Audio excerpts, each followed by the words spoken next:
What's going on, guys? JSGC here, and we are here for another Manchester City live watch-along. Today we're going to be doing my live watch-along of Manchester City's away match in the Champions League last 16, first leg clash in Denmark, where we'll be taking on FC Copenhagen, who are today's opponents. Should be a really good game. They're a nice attacking team. They like to score goals. There should be a bit of space for Manchester City to work with today, so we're not going with that low block approach that we saw from Everton, which potentially made that game a little bit boring. This game I'm expecting to have goals. I'm expecting it to be very exciting. FC Copenhagen, to me, if they want to go through, need to win this game, so that makes things, in my opinion, very interesting. So hopefully we'll have a nice open game, and more importantly, a Manchester City win today, which would be absolutely brilliant. So before I do crack on with this live watch along, make sure, like always, if you are enjoying the content, then do subscribe to my channel.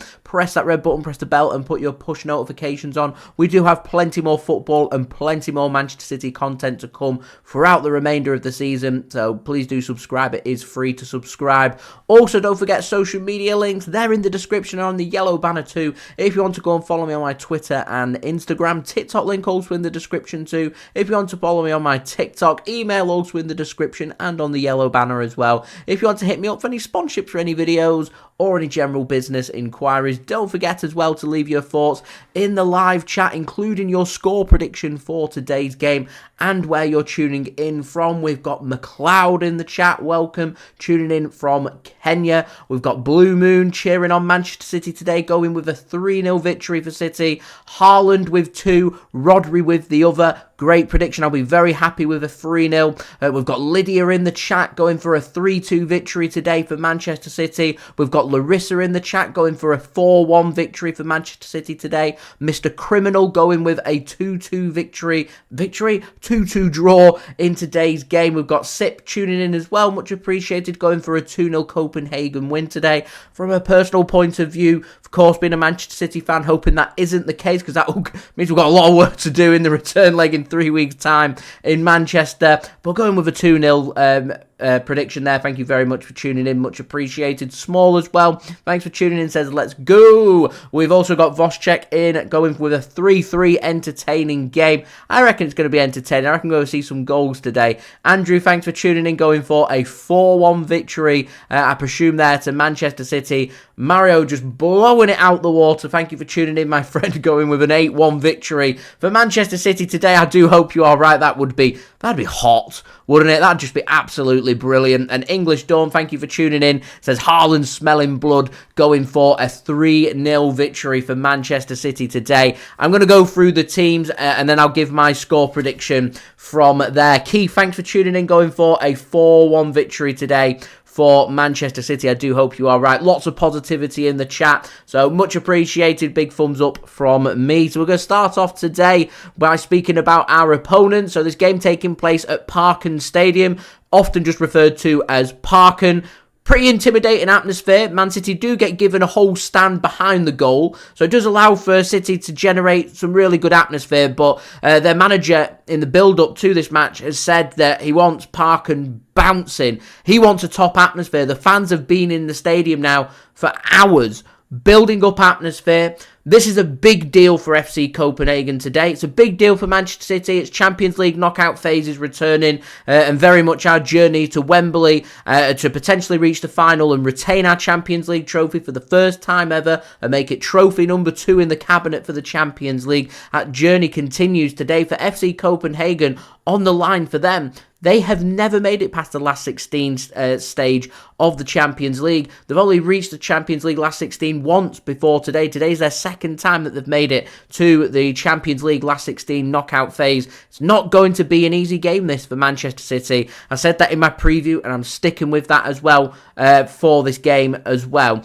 Phil, thanks for tuning in, going for a 5-0 victory, I presume, there for Manchester City. Larissa, good evening. Thank you for tuning in, my friend. And English Dawn says Kovacic, Gvardiol, Gomez, didn't train yesterday, not in the squad today for Manchester City. We'll speak more about that in just 1 second. Messi Marv, thanks for tuning in. Much appreciated, my friend. I'm going to give my predictions in just 1 minute, just after I've gone through the teams. Just gives me a better idea of what I'm expecting from both sides. So it gives me, hopefully, a more accurate score prediction. So our opponents, FC Copenhagen, lining up with what looks like a 4-3-3 formation with Kamil Grabara starting in goal. It's Kevin Dix going in at right back. No laughing there. And YouTube, please do not demonetize. It's his name. At centre back, you've got Vivaro and Scott McKenna. And at left back, you've got Elias Gellert. In midfield, you've got Rasmus Fallick, Magnus Matson, and Diogo Goncalves.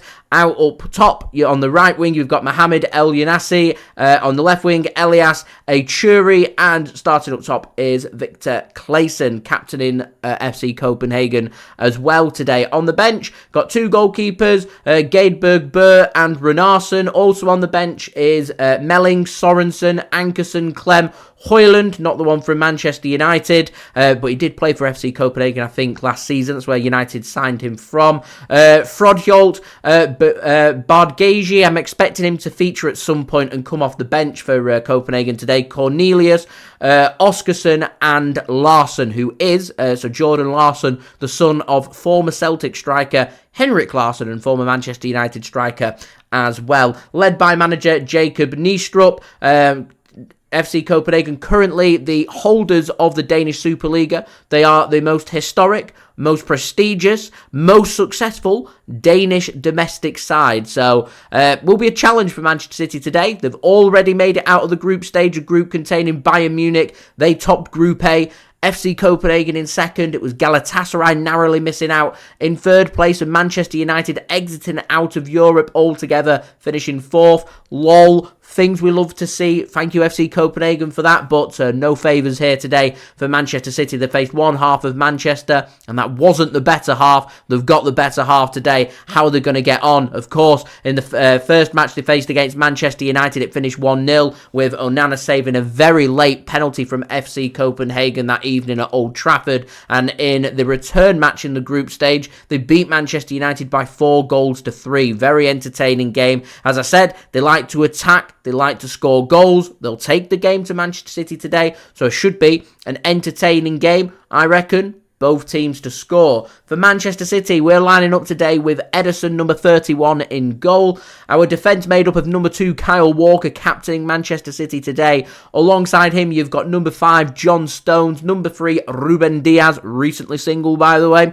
and number 6, Nathan Ake. Into midfield for Manchester City, you've got number 16, Rodri, number 17, Kevin De Bruyne, and number 20, Bernardo Silva. Out on the right wings, number 47, one of our own, Philip Walter Foden. On the left wing, you've got Jackie G, Jack Grealish, number 10, starting for Manchester City today. And in my opinion, it's good to see Jack starting a game here for Manchester City. I'm sure that'll make him feel a lot better, and it'll give him a bit of confidence, knowing that Pep Guardiola puts trust in him in what is one of the biggest games of the season so far for Manchester City. And also starting... had a bit of a voice break. Starting up top, number 9, the main man himself, Erling Braut Haaland for Manchester City. On the bench, you've got a few youngsters. We'll speak about them in just a second. We've got 2 goalkeepers, Scott Carson and Stefan Ortega-Moreno. Also on the bench, you've got Manuel Akanji, Rico Lewis, Matheus Nunes, Jeremy Doku, Julian Alvarez, Rico Lewis, Oscar Bobb, and Jacob Wright and Mahamadou Sissoko as well. So options there for Manchester City should we need them. Some really good defensive options. I was speaking in the build-up to this game, how do we fit all these defenders into Manchester City's system? Because there's some really good defenders out there who we don't simply have enough spots for these players to come in. Not taking into account the fact that Josko Gvardiol currently isn't in the City squad, and it remains to be seen why. We do have a good option in Manuel Akanji. He's just come back from injury, can't get his way into the starting 11 for this game. Equally, some good options there in midfield. Rico Lewis,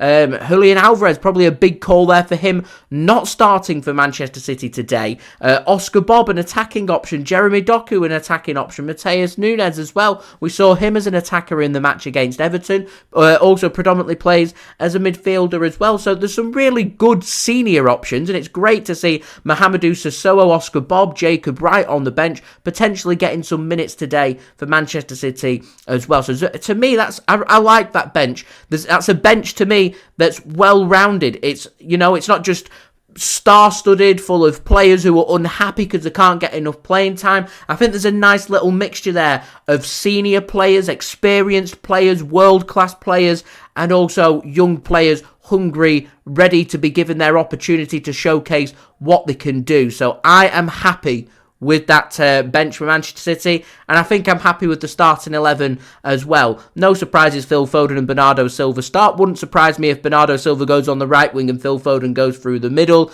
One of the biggest calls there, Jack Grealish starting for Manchester City. Jeremy Doku, Oscar Bobb on the bench. Grealish starts. Tells me all you need to know about FC Copenhagen and what Manchester City are expecting for this game, because Jack Grealish predominantly, he doesn't have the pace that Jeremy Doku has. Maybe doesn't have the precision and the eye for goal as what Oscar Bobb has. But what Jack Grealish does have is his ability to break up play, to win the ball, great ball control. He's great at cutting inside. He's great at breaking up play. And if City's backs are against the wall and we're defending, Jack Grealish tracking back, Jack Grealish winning free kicks in a timely manner and in good positions as well, creates another outlet there for City to either break up play or win set play. So to me, I'm happy to see Jack Grealish, hoping he can have a really good game for City.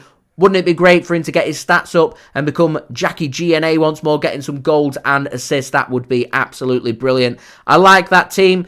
In terms of my score prediction, maybe a little bit more negative than the chat.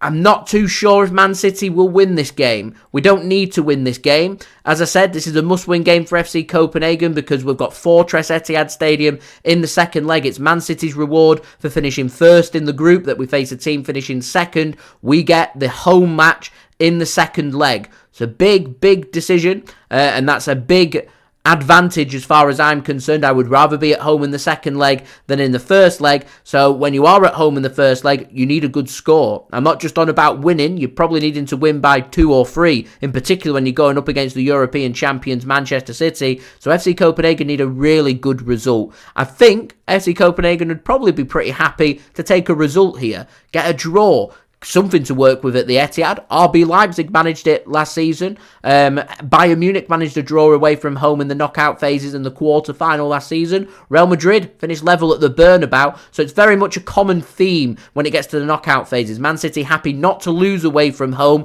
Get these teams back to the Etihad, and then we give them a bit of a spanking is what tends to happen. So my heart tells me Man City win this game by 3-2 today.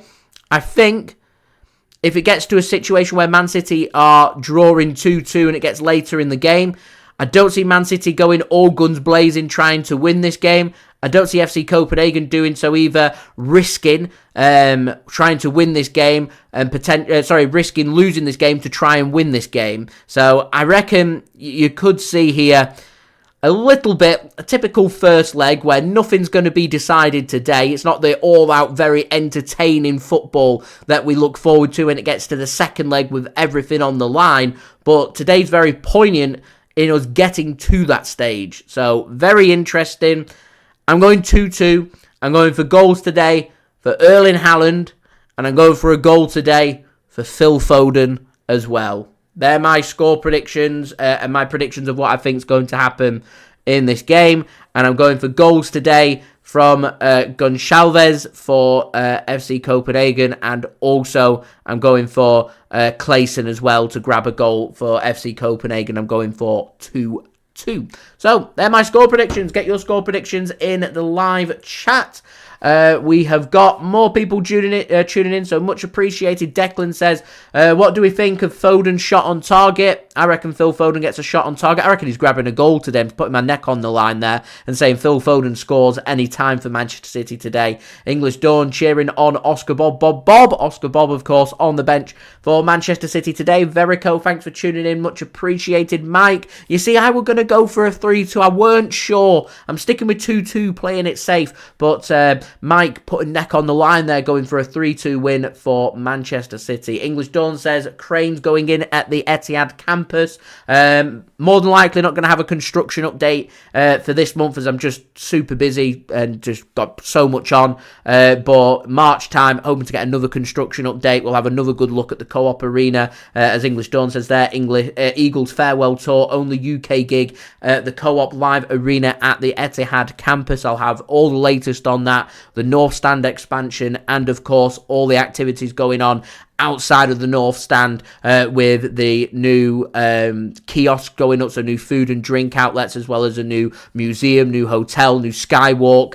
Lots happening at the Etihad Stadium, so I will have that for you guys to enjoy, of course. Mike says, smash the likes, people.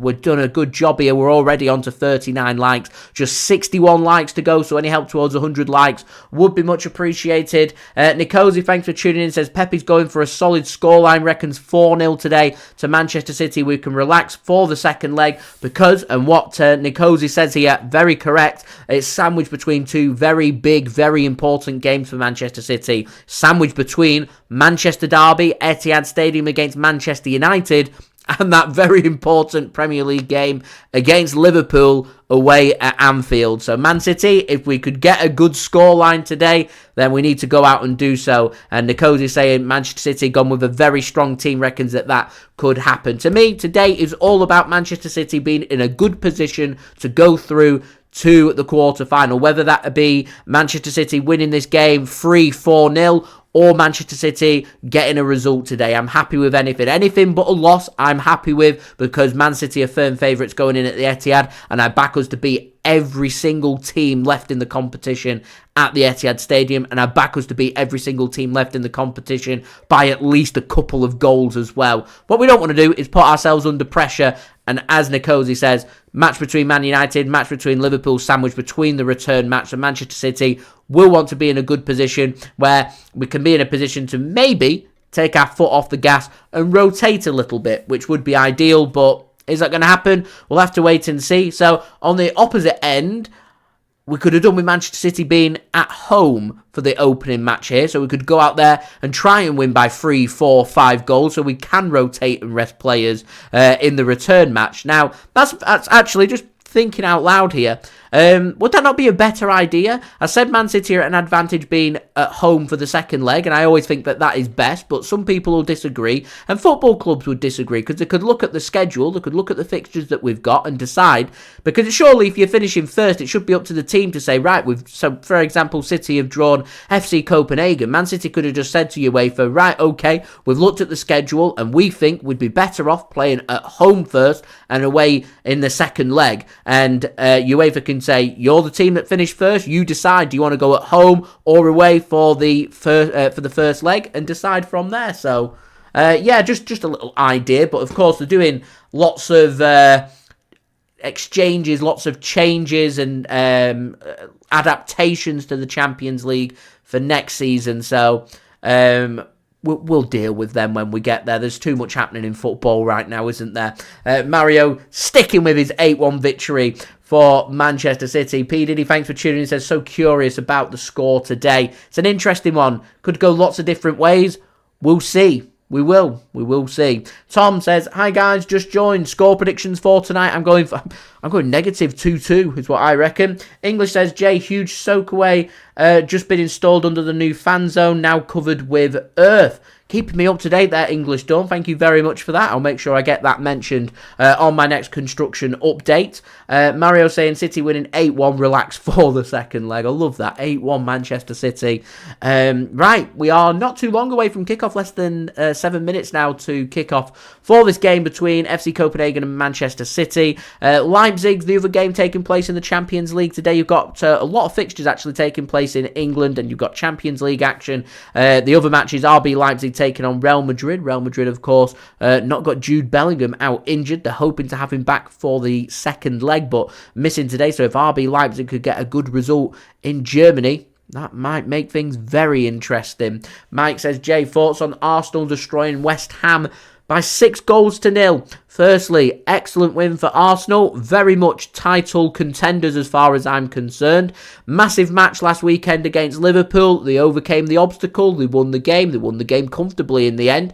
Decent 3 points for them there. And they follow that up with a solid win against West Ham under pressure because Man City and Liverpool had already won the day before. Really good performance. Really good win for Arsenal. I think the biggest problem Arsenal have got is when their backs are up against the wall, when they're under so much pressure. So they're under pressure right now. The pressure week on week gets cranked up. Once we get towards the game, in particular on the 30th of March, when we face Arsenal, that's when the pressure gets cranked up even more. Because if Arsenal want to win the Premier League, if they're serious about winning the Premier League, they've got to beat Manchester City at the Etihad Stadium. They have to beat Manchester City at the Etihad. Just like Liverpool, if they want to win the Premier League, they've got to beat City at Anfield. But Man City don't have a great track record at Anfield. Anfield's a difficult place to go at. And if you're saying, which one do I think is more difficult, Liverpool at Anfield or Arsenal at the Etihad, 100% it's the match at Anfield. Be a difficult game. Both of them games will be difficult games. Arsenal hitting a little bit of form, playing well, attacking, scoring goals. Once they're playing every 3 to 4 days, have they got the depth? Can they cope? Can they cope with the pressure? Because I think that was the biggest problem for Arsenal last season, was they crumbled under pressure right at the end when the heat got turned up to the max and they just couldn't cope with it.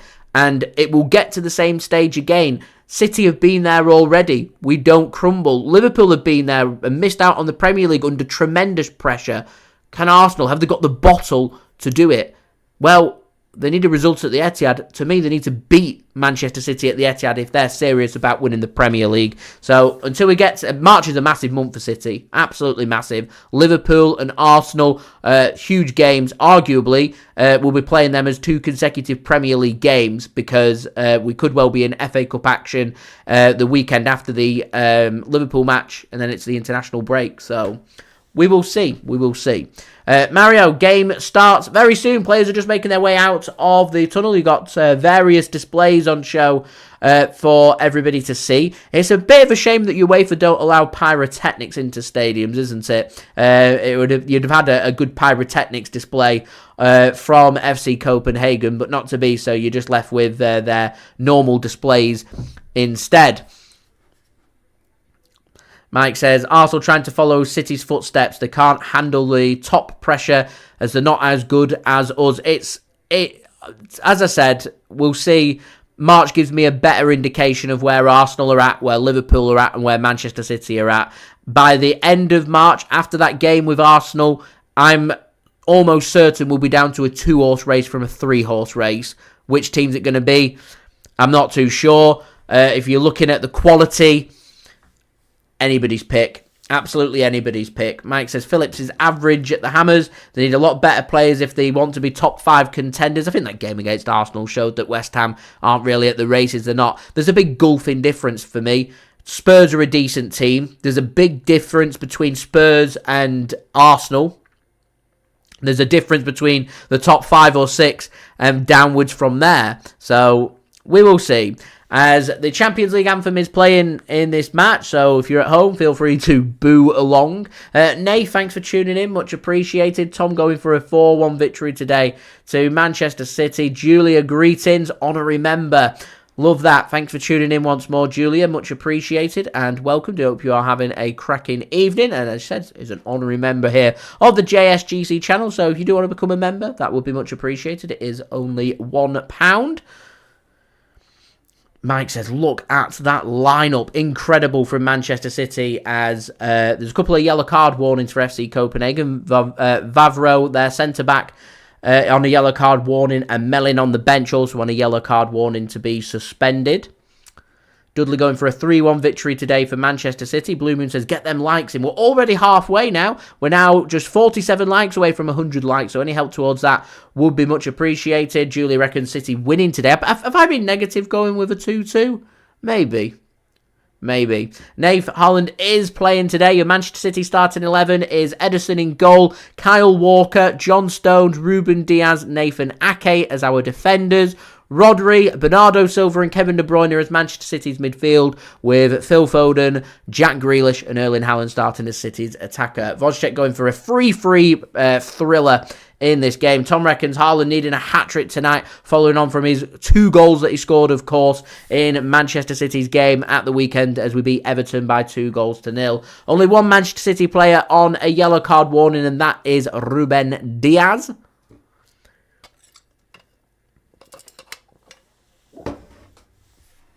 So very quickly before we do have kickoff, make sure, like always, if you are enjoying the content, please do leave a thumbs up. 45 likes now away from 100 likes. Also, don't forget to subscribe if you're new around here. Press that red button, press the bell, and put your push notifications on. Also, don't forget as well to get your thoughts in the live chat, where you're tuning in from today, and of course, your score prediction. The Geezer Dan, thanks for tuning in, says, do I think City beat Arsenal at home in March? In my opinion, always.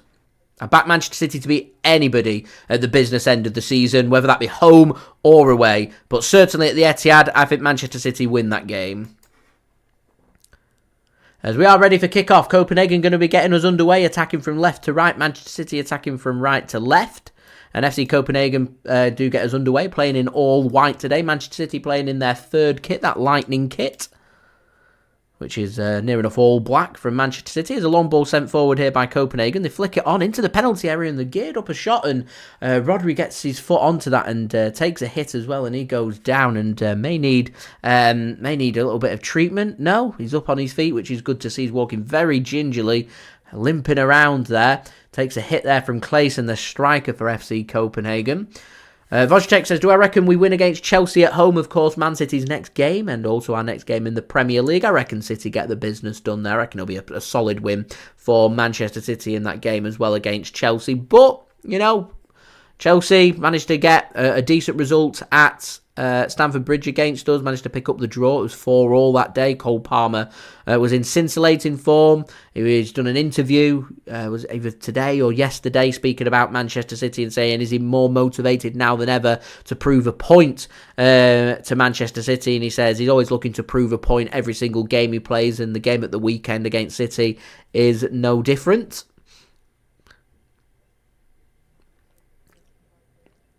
Mario reckons only City or PSG can give Real Madrid problems in the Champions League this season. Everyone rules out Arsenal. I know I'm dismissing them in the Premier League, but over 2 legs, I think Arsenal are more than capable of doing a job. And I can see if Arsenal get a good draw, then reaching the semi-final. I don't think they'd knock out Real Madrid. I don't think they'd knock out Bayern Munich. I don't think they'd knock out Manchester City. Potentially, I think they might knock out PSG. I don't think PSG are as strong as what they used to be. Proud Rainbow, thank you very much. Just subscribed, much appreciated. Going for a 4-0 victory today to Manchester City. I do hope you are right. I'd love a 4-0 victory for City today. That would be absolutely brilliant. Mike says we should never have got rid of Palmer. So sad that he wanted to go to a lower team. Well, we're facing a potential crisis on the right wing in the summer. It'd have been ideal to have kept hold of Cole Palmer. And if it was up to me, I'd have kept him. City wanted to loan him out, and then they didn't want to loan him out. They wanted to sell him, they didn't want to sell him, and then they sold him. Yeah, it's a shame, and what's even more of a shame is we're never going to see Cole Palmer back at City. There's no buyback clause there. Chelsea won't sell him back to us, so yeah, disappointing, but, you know, we got £40 million. It's in the past. Got no choice but to move on. Dad, thanks for tuning in. Says, go for a 2-0 victory today for Manchester City. Lovely and positive there from Dad. I'd take a 2-0 every single day of the week. As Jack Grealish here on the left wing for Manchester City. On the outside of the penalty area, a chance for Ake to put a ball in. And De Bruyne pops up in space. And that was a chance. Long head, Kevin De Bruyne. The world isn't ready. He's in space. He's in acres of space. It's a 3-header.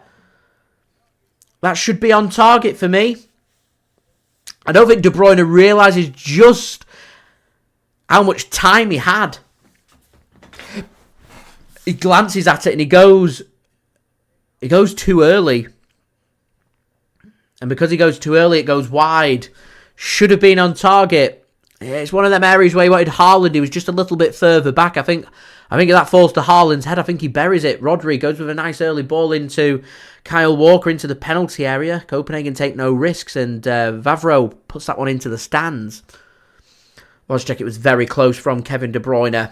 Mike says, Palmer impressed me, and I just couldn't believe it's such a young, unlocked talent that will get better and better. A future Phil Foden as well. It's a blow for Man City to have lost Cole Palmer, and he's showing his quality. I'm really happy for Cole Palmer that he's showcasing what he can do. It's just a shame it's not at Manchester City. If it was up to me, if I was in charge, he'd still be here. Mike says, I wish I can watch the match. If you want to watch in the UK, it's live on TNT Sports. So it is being broadcast live. Andy and Alison, thanks for tuning in from the house in York.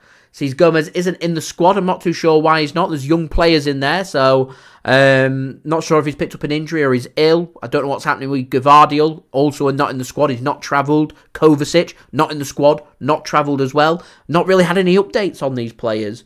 We're almost 5 minutes in here at Parken. It's Copenhagen 0, Manchester City 0. Proud Rainbow, Erling is playing.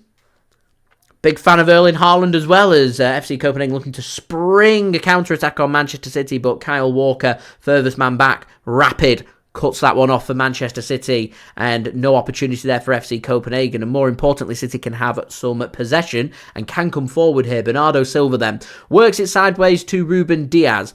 Man City not being pedestrian. There's been lots of direct balls out wide. It's good to see. Quicker movement than what we saw from that first half against Everton. Here is Kyle Walker, captain for Manchester City today. Gives it to Johnny Stones. Pivoting. Gives it to recently single Ruben Dias. And John Stones goes down under pressure. Under a challenge. Referee says that is a free kick. And Manchester City have got a free kick in a position where, if they want to, they could put a ball into the box. City thought about passing it, but De Bruyne says no. I'm going to put a ball into the box. So, opportunity potentially here loading for Manchester City. Mike says, only reason I watch Chelsea for Cole Palmer and Raheem Sterling. See how they're getting on. So, ball comes in and crossed. And header down. Save. Surely. No. Oh, desperately unlucky that. Nathan Ake puts the ball over the top of the crossbar. Well worked that from City. De Bruyne just played a pass into the penalty area. Bernardo has to go on his right foot. Recently single Ruben Dias heads it down, and it's a really good save from Grabara. Really good save. Heads it down into a good area. Has to fist it clear, and Nathan Ake is behind him, so he has to put his foot onto it, which means it's going to go up and goes over the top of the crossbar. Unlucky that from Manchester City. Definitely an opportunity. Two good opportunities in the first 7 minutes here at Parken, but it does remain FC Copenhagen 0, Manchester City 0. Lydia says, finally I can watch City on the TV and watching my stream. Much appreciated. Thanks for tuning in. Mike, it is good to see John Stones has recovered and playing well. John, welcome. Thanks for tuning in. Here's City coming forward once more. Jack Grealish on the left wing. Gets tackled, goes out. Corner kick it should be for City, and it is a corner. Good refereeing. Nadir says Diaz hasn't scored in 3 years. 3 years? The man's so passionate about defending, he doesn't want to score. He wants clean sheets. And I'll take a clean sheet tonight. Tom, it has been a good start this for Manchester City. As I said, much better than the Everton match. Quicker movement, clever ideas. A missile's just come in towards Kevin De Bruyne. He's come over to take a corner in front of the Copenhagen wall. Takes it short. Bernardo Silva. Back to De Bruyne. Gives it to Grealish. It's slightly behind Grealish. Gives it to Foden now. And City just working it backwards. Got to go back to De Bruyne in this. As still City have kept the defenders up. Here's Bernardo Silva now. No ball coming into the box, but that's a good pass. And Grealish goes down under a heavy challenge, and that's going to be a free kick for Manchester City in a really good position, this. Right on the edge of the penalty area. Klaesson, captain, going into the book there. First yellow card of the game. Nasty challenge on Jackie G. Just takes him out. Smart movement that for City. Smart movement. What can they do from this free kick then? KDB territory. Is it too close is the question. I don't think it is. 20 yards out. There's enough room there to get it up and down. Mike, not too far away from being a penalty. Look, about 2 yards outside the penalty area. I mean, they're placing the ball down. It looked like it was near enough on the whitewash where that free kick was. So it looks like City have just moved the ball back a yard or two. Maybe purposefully done that from City, just so they've got room to get it up and down. Anyway, free kick then. Bernardo stood over it. De Bruyne stood over it. This is De Bruyne territory. Come on, Kevin. Here comes Kevin. Into the wall. Headed clear there by FC Copenhagen. Kyle Walker just hooks this one back to the left-hand side. De Bruyne can't get it under control, and Copenhagen can find the interception. Does really well there as well. Here's Copenhagen then. Thinking about the counter-attack. Ball comes down to their right-hand side. Poor touch, goes out for a throw into Manchester City. Messi Marv reckons going to be a gamble of a match. 0-0 first half.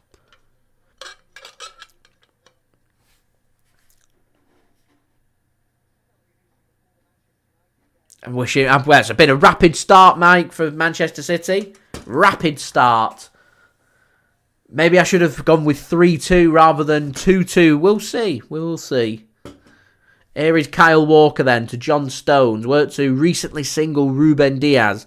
Gives the ball now to highly underrated Nathan Ake on the left-hand side for City. I like this defence. Walker on the right, Ake on the left, Diaz through the middle, and John Stones out on the... going through the middle in defensive midfield, and that's De Bruyne now! Goal for Manchester City! It's Kevin De Bruyne! It's been such a lively start for Manchester City. It's just worked nicely to the right-hand side. Kevin De Bruyne puts it beyond Grabara in goal, and just like that, Manchester City find the opening goal of this tie, and City ahead. And it's no less than Manchester City deserve. No less than what City deserve. It's a sweet, sweet finish from KDB. Yeah, you feel like he's well and truly back here for Manchester City. Great finish. Phil Foden assist. Kevin De Bruyne with the goal. It's lovely. It's lovely, lovely stuff. Keeper's not saving that. It's a brilliant finish. Couldn't have hit it any better. And City need to keep going.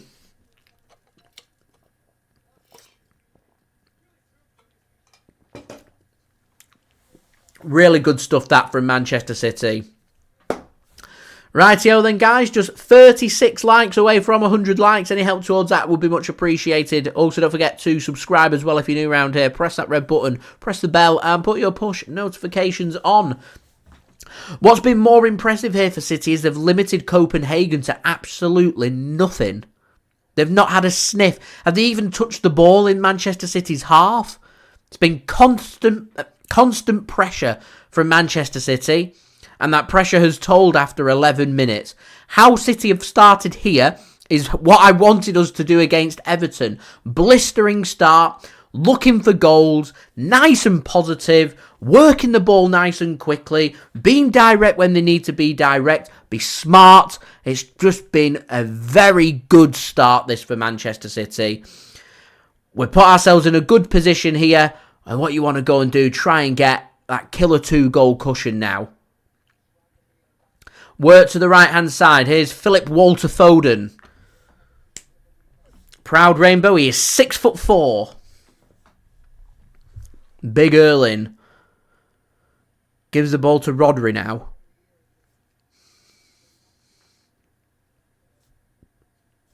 So it's quite unusual, this, from City. Seeing Bernardo Silva playing on the left wing, and Jack Grealish, City's formation just keeps changing from the right hand side to the left hand side. It's fascinating. So at the moment you've got Jack Grealish on the left wing. Bernardo Silva's more inside than where Jack is. Almost like Bernardo's playing as a second striker. He's got so much movement. De Bruyne, nice early ball in. Doesn't fall nicely to a City head, and Copenhagen can scramble that one clear. Maybe Copenhagen just feeling the effects of not playing any competitive games since December in their last Champions League game. It's been a long winter break in Denmark. The Danish Superliga does resume this weekend. maybe just looking a little bit out of sorts, and Manchester City just showing that they are much sharper right now. And whilst the game's available for them, I think City could do with punishing Copenhagen here. And if the availability is there for us to go and get 2 or 3 goals ahead, I'd take it. Liverpool away, Manchester United at home, them games sandwiched between that return leg. So if this tie can be killed off today, kill it off.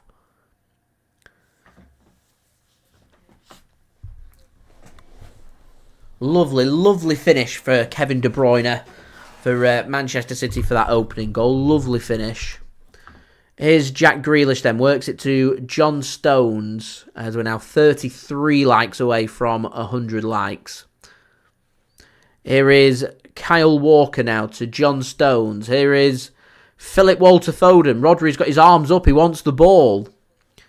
Kyle Walker looking for a little bit of space. He's been forced backwards and has to go to recently single Ruben Dias now, who will give the ball to Rodrigo, the goal scorer of Manchester City's only goal in the Champions League final back on June 10th last year against Inter Milan that won Manchester City their first ever Champions League trophy. Here is Kevin De Bruyne now to Jack Grealish. Oh, it's a lovely little bit of dribbling this from Jack Grealish. Good pass as well. Wanted a free kick, referee says no. Mike, you're correct. Just like that, the anxiety, it drops. Manchester City in control, dictating the game, dictating the pace. 78% possession for City. First 15 minutes here, Copenhagen have completed just 20 passes. It's been complete domination from Manchester City. It's a really good opening phase of this game. As I said, if there's the opportunity to score more, City need to take it. Grealish keeping himself onside, gives the ball to Nathan Ake then here on the left-hand side. The ball predominantly being played inside the FC Copenhagen half. Here's Kyle Walker now. On the right-hand side for City, works it to the right wing. Here is Bernardo Silva. He's popping up everywhere, Bernardo. Absolutely everywhere. He's on the right wing now, supporting Phil Foden. He was playing as the second striker. He was the furthest player out on the left. He's literally everywhere. Ball gets played to De Bruyne. Here's Rodrigo now to Nathan Ake on the left-hand side. Gives the ball to Jack Grealish. There's lots of chasing shadows going on for FC Copenhagen. So much space for City to deal with. Here is Ruben Dias to Nathan Ake. Chips a ball down towards Haaland. Can't find his foot. Will go to keeper Grabara, wearing a mask today. A protective mask. And he will just roll it out. And look to distribute it out from the back, and Copenhagen will look to, I thought, try and have some possession, but they play a long ball forward and they win the initial header, but second ball just given away, and once again FC Copenhagen just can't have a touch inside the Manchester City half. It's phenomenal. Use my thanks for tuning in, says Nathan Ake, one of the best defenders now in my opinion. He's incredibly underrated. Absolutely incredibly underrated as far as I'm concerned. Mike reckons another goal brewing. As Jack Grealish gone down, there's no mistaking them calves for Manchester City in a heap of pain.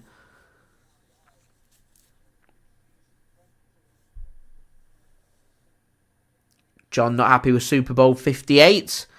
JSGC stayed up until 4 a.m.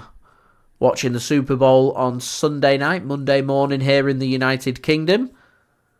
I'm still tired. I'm still feeling the feeling the effects of that.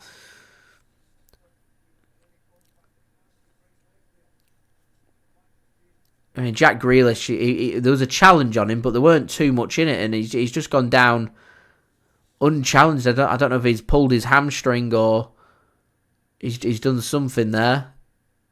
Normally, when a player goes down unchallenged, feeling the back of the leg, it's normally a hamstring. I also want to say congratulations to the Kansas City Chiefs on winning the Super Bowl in overtime. It weren't the most entertaining of first halves. Livened up once the Chiefs formed a comeback through the third quarter. Fourth quarter was tense and overtime was very tense. And Kansas City Chiefs on their first drive in overtime scoring the touchdown in response to just a field goal from the San Francisco 49ers meant the 49ers finish runners-up, and the Kansas City Chiefs do back-to-back Super Bowls, and Patrick Mahomes taking another ring onto his finger as the Kansas City Chiefs are just an incredible team. in what's been referred to as the Taylor Swift Bowl. Apparently only had 1 minute of screen time during the 4-hour show, yet it seemed like she was always on screen.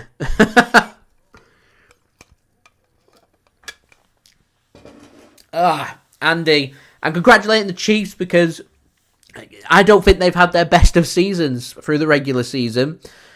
Still managed to make the playoffs, still managed to be the 3rd seed, and have looked so good in the playoffs. So good. Home match win against my team, the Miami Dolphins, in the 3rd coldest game in NFL history, to follow it up with really good wins against the Buffalo Bills and the Baltimore Ravens. I know they're known for bottling and not winning in playoffs, but still they have to go out and do it, and then beating the 49ers in overtime in Vegas in the Super Bowl. It's not an easy thing to do. Not an easy thing to do at all. And I fully enjoyed my experience watching the Super Bowl. Fully enjoyed it. So Jack Grealish back on his feet on the touchline, ready to come back on. It looked like he was going to have to come off and he had an injury. Nadir says, yeah, it looks like Jack Grealish is done. And Jack Grealish wants to come back on the pitch. Anyway, English Dawn going for on course for 3-0 for Manchester City as Jeremy Doku is out warming up for Manchester City, and nearly a giveaway there for City, but mopped up there by Ruben Dias, and Kyle Walker will get a throw in for City, and Jack Grealish is back on. He's limping still though. Stu, thanks for tuning in. Good evening to you, my friend. And Mike says just a pull. Hope you're alright. Hope you'll just be able to run it off. You know, it's Jack Grealish not started the last few games. Was expecting to see more minutes for him. Makes his comeback, and so it looks like he's going to come off. Jeremy Doku's stripped. He's coming on, yeah. Jack Grealish finally gets some minutes for City, and 20 minutes in, he's going to have to come off. What a shame. Hopefully, not too serious, and we'll be able to have Jackie G&A's good to go for Man City. Jack Grealish is telling him to put the ball out. Yeah, Jack Grealish is telling him to put the ball out. And Bernardo Silva does now oblige with that and put the ball out. Jack Grealish came back onto the pitch and just said, nope, not feeling it, I'm coming off. He's done his hamstring there. Pep Guardiola gives Jack Grealish a little ruffle of his head and taps his bum. Jack Grealish devastated there. Feel for him, really do. English Dawn says, Tottenham Hotspur Stadium gets NFL. It's purposely built for the NFL. It'd be great for the NFL. They have 3 games in London. It'd be really good for them to move it around the country. You know, the Spurs Stadium's built for the NFL, and I know Wembley, the home of the Jacksonville Jaguars when they come over. So there's 2 games in London, but you've got a 3rd game that could be moved around the country. It could go to the Aviva Stadium. They do the college football in Ireland. It could go up to Scotland, and you've got Murrayfield that could host it, Hampden Park, Celtic Park, Ibrox, Millennium Stadium in Cardiff, Etihad Stadium for Manchester as well could host it. St James's Park could probably host it. Not too sure. Old Trafford's fit for purpose for hosting it, but it'd be good for them to move it round and see it more in more stadiums. Is a bit of a pain being a fan based up in the north and having to watch an NFL game, having to keep going down south for it, but there we go. No comment, John. No comment. Stu going for a 4-0 victory for City then. So we've got the electrifying Jeremy Doku coming on for Manchester City for Jackie G&A having to go off with what looked like a hamstring injury, unlucky for him. As we're now just 29 likes away from 100 likes, so any help towards that would be great. Don't forget to subscribe as well. Oh, what a pass from Doku. Bernardo into... It's that in the crossbar? So Bernardo Silva was into a good position, just played a pass in, and Foden goes for a shot. It looked like it was going wide, so it's not going to count as a shot on target. Does this hit the crossbar? The keeper makes the save to Bernardo Silva. He squares it across. It does hit the crossbar, yeah, so the keeper makes the save. It takes a deflection and hits the crossbar. As Copenhagen looking to play a ball into the City penalty area, Ruben Dias gets a foot onto it. Rodri gets his head onto it. First chance here for FC Copenhagen to have any possession inside the City half. Cross comes in and that's out for a corner. Fans are motivated there for FC Copenhagen. Nadir, if it is a hamstring injury, he's going to be out for a minimum 4 weeks. 4 to 8, normally, hamstrings. More than likely not going to see him before the next international break. You'll probably see him again for the Arsenal match, you would think. On the 30th of March would probably be his targeted return if it is a hamstring injury. Depends what damage has been done to the hamstring. The fact that he's tried to come on and just walked off and said no tells you all you need to know. It's quite serious, I reckon. Corner comes in, header won by Ruben Dias and headed clear. Copenhagen still keeping hold of the football. Another ball comes into the box. Header won by Nathan Ake. Loose second ball picked up by Copenhagen. They hook another ball across into the penalty area. Again, Man City more than a match for it. And Kevin De Bruyne now plays a good pass to Phil Foden. And City can think about a counter-attack here. If Foden can get the pass, he can. And De Bruyne just couldn't get there. And Copenhagen's Yellow, the left-back, feels the contact from Kevin De Bruyne. He goes down. And that will be a free kick to Copenhagen as Phil Foden's gone down feeling an injury now. What's going on? Now, Phil Foden, I think late on Phil Foden. I'm not too sure the officials spot the challenge, which is why Copenhagen are going to have a free kick, I think, rather than Manchester City. Yeah, still Phil Foden's down. He's in a lot of pain here. And Phil Foden being injured would be a massive blow for City. So he plays the pass in. Let's have a look. Goncalves, it is just, he's late. He's so late on Phil Foden. The officials don't spot it because it's 100% a free kick. It's a yellow card.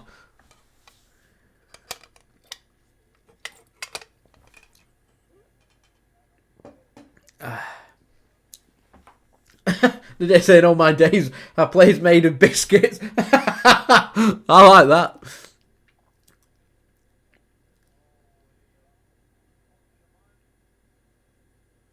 Going to replay that Bernardo Silva. What happens? The keeper makes the save. Oh no, it comes off the head of one of the defenders and it's nearly an own goal. Very relieved man there. I thought the keeper got a hand onto it. He doesn't, just heads it onto the crossbar. Vavro it was. The man that's on the yellow card warned him.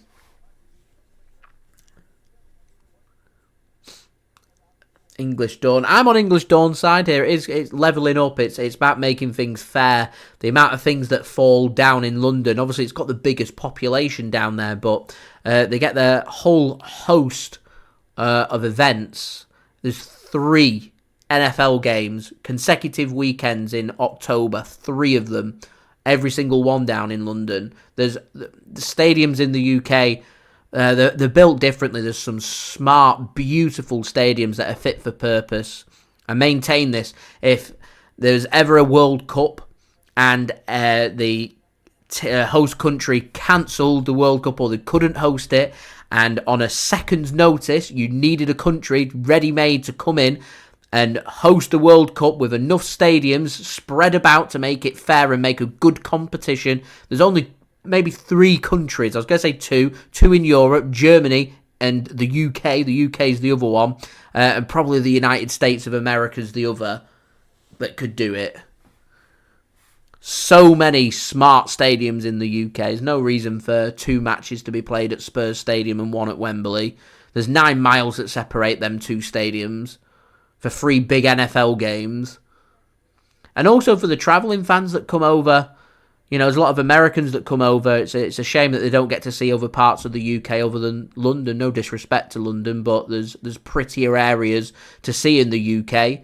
There's friendlier areas. There's more to see in the UK than just the big smoke. So it'd be nice. Same with the football, the national team. So many games get played at Wembley, and what do you get? You get pointless Nation League games or friendlies being played elsewhere. But on the plus side, at least they've started to move some international games because it was a fact that they were just always playing every single game at Wembley to try and justify the amount of money that they spent on it. Jay, thanks for tuning in. Much appreciated. Roberto, thanks for tuning in. Much appreciated as well, my friend. Phil Foden is back on the pitch now for City, and you'll all be pleased to hear he's not walking gingerly. He's fine. It's good to go. Football CCTV, thanks for tuning in. Crossfield pass comes in from City. Put out a play by FC Copenhagen. And FC Copenhagen have done a good job here, because first 15 minutes belonged to Manchester City. It was complete domination from City. They've done really well to kind of take the sting out of the game. City is, of course, why you keep pressing and pushing, try and get that opening goal, because eventually you do take the foot off the gas, and the opposition team get a better grip of the game and get up to pace a little bit quicker. You want to be in a good position when that happens. And Rodri now squares one across two. Oh, Jeremy Doku squares it across to Haaland, and Haaland's header over the top of the crossbar. Desperately unlucky that from Manchester City. Really good play. Good football. Here's Copenhagen. Surely giving the ball away. Do give the ball away. Here's Bernardo Silva for City. Needs punishing this. It needs punishing. Here's Rodri. Doku. Shot. Comes in. Headed clear. Another shot comes in. Blocked again. Rodri gives the ball to John Stones, and it's desperate from Copenhagen, but it's enough. It's enough. English Dawn says, Aldershot 0, filed on fire. On fire at the moment.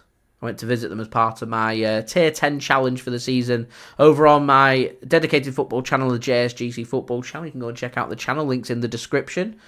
Go and visit these crazy grounds like AFC Filed. Here's Rodri now, edge of the penalty area. Thought about a Rodri rocket. Surely a free kick, and Bernardo chips one in towards the back post, and it's backs against the wall. Time for FC Copenhagen.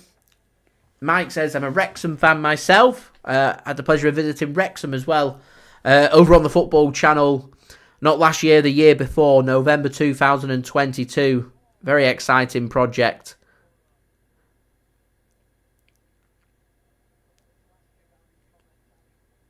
Here's Grabara then for Copenhagen in goal.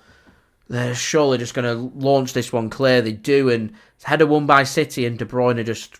I'm not too sure who De Bruyne was playing that to be honest, but it's out for a goal kick. City did everything there, throwing the kitchen sink at Copenhagen, did everything but score the goal. As it was Erling Haaland before that went for an overhead kick. Not a header, sorry, my ring light was in the way, so I thought it was a header that he went for. Going for glory himself. Mike says, love to see Wrexham in the Premier League one day. They've got the investment there. Having a bit of a sticky season in League 2. Did get off to a really good start. Just started to peter away a little bit now. Dropped from automatic promotion spots into the playoffs, and they're in a bit of a sticky run of form. If that continues for another 3 or 4 games, I can see them dropping out the playoffs and doing what Notts County are doing, which is just sliding down that league table. Obviously going to stay in the league, which is the first aim when you get promoted to the next division. You want to stay in the league that you've been promoted to, but the investment that they've got, the players that they've got, they'll be looking for promotion. They'll have eyes bigger than just staying up. English done, yeah. Spain's a good example. They've not got a national stadium, so they just move things around. You just want to keep. You just want things to be fair. You know, I'm on about the NFL. I'm not just on about it being in England either. As I said, the Aviva Stadium hosts college football, and it does a good job. No reason why it can't go to Dublin in Ireland. There's no reason why Scotland and Wales have got beautiful stadiums there, why they can't have it. If it's good enough to host the Six Nations rugby union, that is, which is a big deal, of course, in Europe, and one of the biggest competitions in rugby. If it's good enough to be hosting regular games there, then it's more than good enough to host NFL as far as I'm concerned. As another ball comes into the City box from Copenhagen. Again, City win the header, easily dealt with. Not too much quality being shown from Copenhagen. Have I overhyped them? Saying that they're going to be all guns blazing, they're going to be attacking Manchester City, they're going to want to score goals. They've yet to have an effort on goal. Ederson must be bored. Okay, Copenhagen do get themselves a throw in here, just on the outside of Manchester City's penalty area. Referee telling the players to settle down there. Kyle Walker getting a bit hot-headed. in the meantime. Here comes Copenhagen just working the ball from left to right. As we're now 27 likes away from 100 likes. Any help towards that would be much appreciated. Do subscribe as well if you're new around here. Press that red button, press the bell, and put your push notifications on. Ederson gives the ball away in a dangerous area, and a good block comes in, and a follow-up comes in. And first effort on goal. FC Copenhagen with a beautiful finish from Maatsen into the back of the net. It's a really good finish, that, from FC Copenhagen, but a blow for Manchester City, and Parken erupts. It's a fantastic finish, that. City just faffing around over the last minute and punished for it. It's a cracking goal. Ederson, so un-Ederson-like, giving the ball away. It looked like when they made the initial block that the danger was dealt with, but just falls to the edge of the penalty area. He doesn't even take a touch. He just takes it first time. Yeah, I tell you what, if you're not watching the game and you get a bit of time after the game, have a watch of this goal. What a finish. What a finish. Poor giveaway from Ederson, but take nothing away from the finish. He just uses Rodri as the apparatus just to bend it around him and find the back of the net right in front of the City fans. It's a great finish. I said Ederson was bored. Half an hour he's had of doing literally nothing. And into the back of the net. And Ederson blames himself because it's his giveaway, of course, that's ultimately led to the goal. Well taken there. And maybe, I was doubting myself before, saying maybe I've overhyped Copenhagen. You know, I've had a chance to watch Copenhagen a little bit this season, in particular in the Champions League. You give them a chance, they'll take it. They're a good attacking team. So, there we go.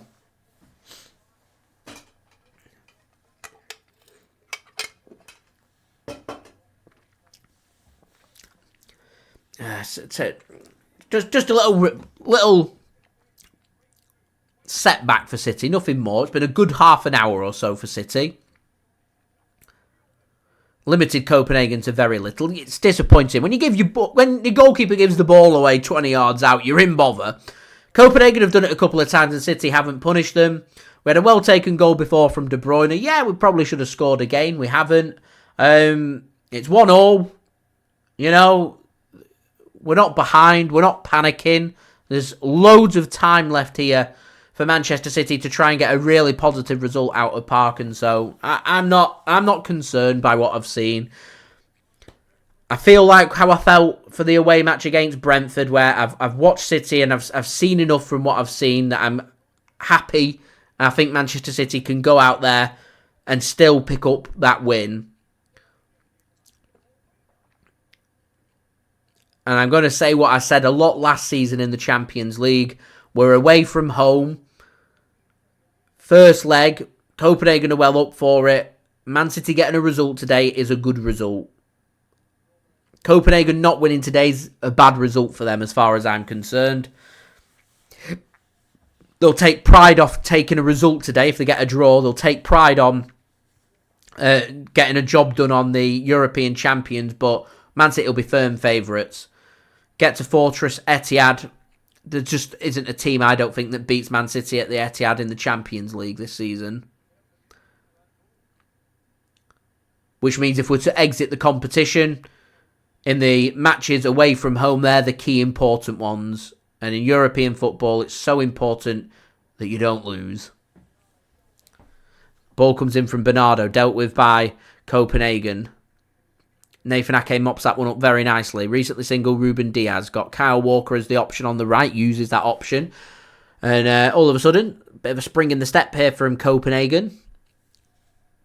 Man City just need to try and take the sting out of their tails. I said before that Copenhagen had grown into the game and done a good job in just settling the game down.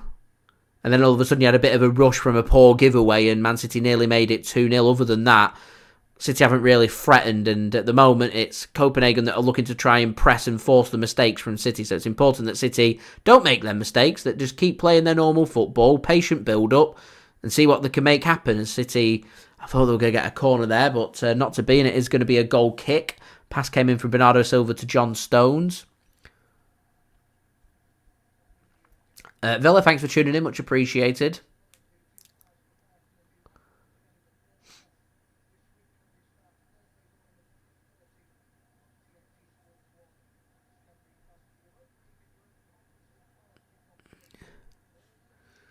So 7 minutes plus whatever's to be added on here till half time. Copenhagen 1, Manchester City 1, as we're now 23 likes away from 100 likes.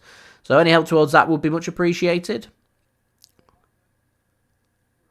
Why is there a random Scottish flag just hung up above one of the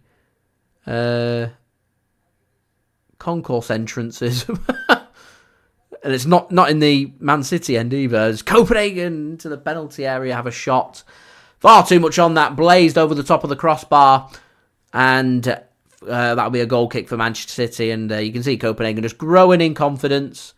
As they grow in confidence, they'll get more men forward. As they get more men forward, means Man City will have more space to work with. That as long as City are clinical today, you could be in for a really entertaining goals galore game.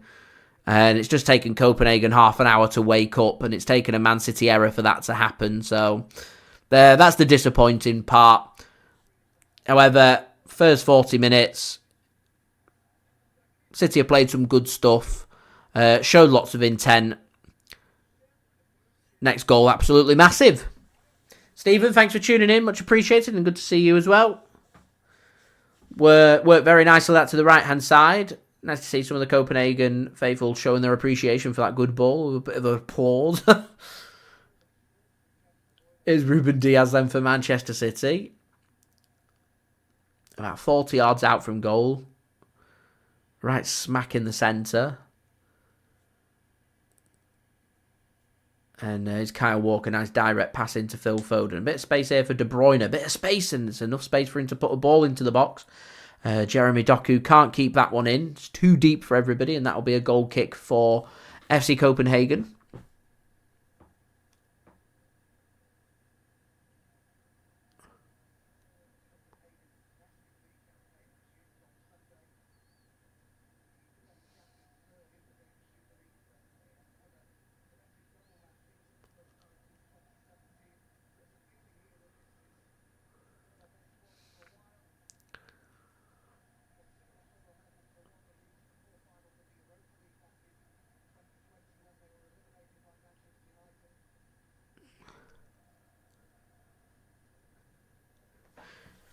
Here's Rodri.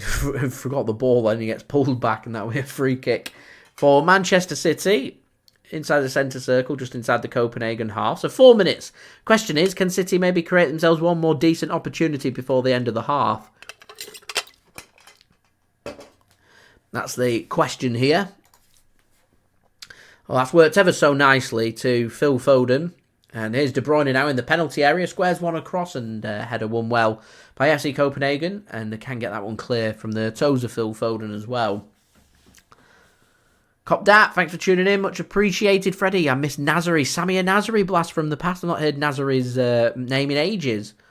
As Ederson gathers that one up for City. A ball came in over the top.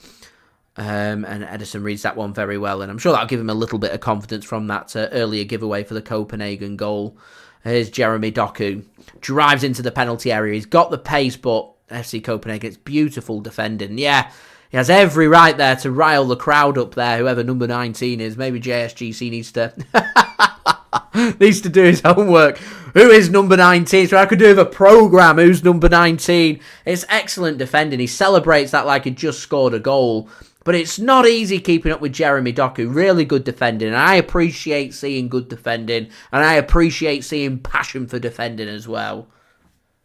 Take a bow, number 19. We don't know who number 19 is. I'll have a look who number 19 is. And we'll give him the credit that he deserves. Gellert going on the right-hand side, not the left-hand side that I said before. Showing his passion. It's Kevin Dix going on the left-hand side. YouTube, please do not demonetize me. It is his name. Freddie then going back. Missing Samir Nazari.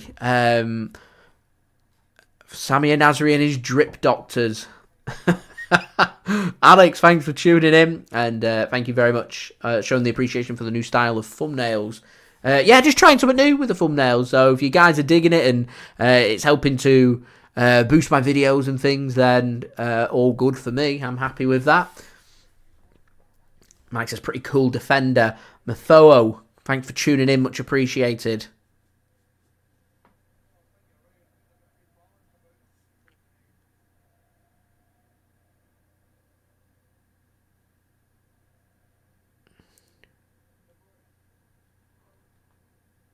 The Rumbler, thanks for tuning, says, like to see us go after Lou Sassel from Espanyol on loan.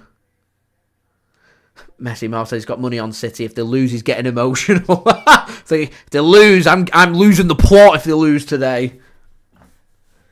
Jamie says, without the defence in front of Ederson, he would still be one of the best keepers in the world, because to me, I never see him having to save anything, and that is due to the lack of shots. Just shows how defensively sound Man City are. They limit teams to 2 or 3 opportunities or every game.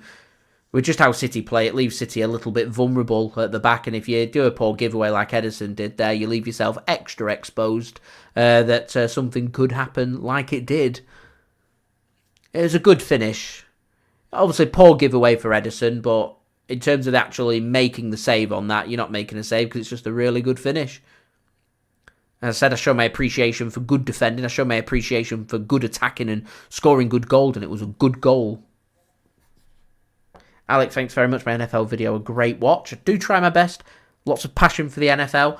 I was going to do a live watch-along. I know LB, one of the other City channels, did a watch-along. I tuned into a little bit of it. We're speaking about the Super Bowl. As I have a lot of passion for American football and the NFL. I absolutely love the sport. So I'd love to have done a watch-along and done my passion for that, but my household, it's middle of the night when the Super Bowl's happening over here, so I don't want a divorce. I don't want to wake everybody up in the house when I don't need to. As that falls really nicely, and a goal out of nothing for Manchester City. JSGC's waffling, but he's happy. It's Bernardo Silva with the goal. It's just popped up. I spoke before of Manchester City giving the ball away needlessly and conceding.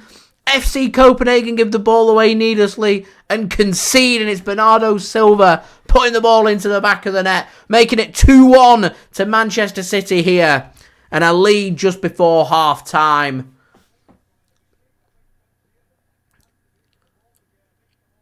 It's just, it's an assist without knowing he's got an assist there from De Bruyne.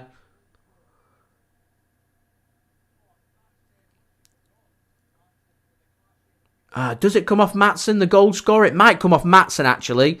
So my statement of giving away needlessly might still stand.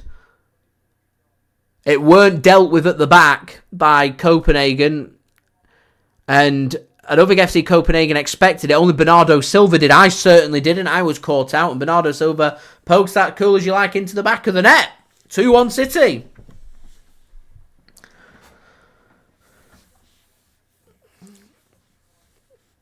Long ball comes in from Copenhagen. That just changes the dynamic there of the team talk at half-time.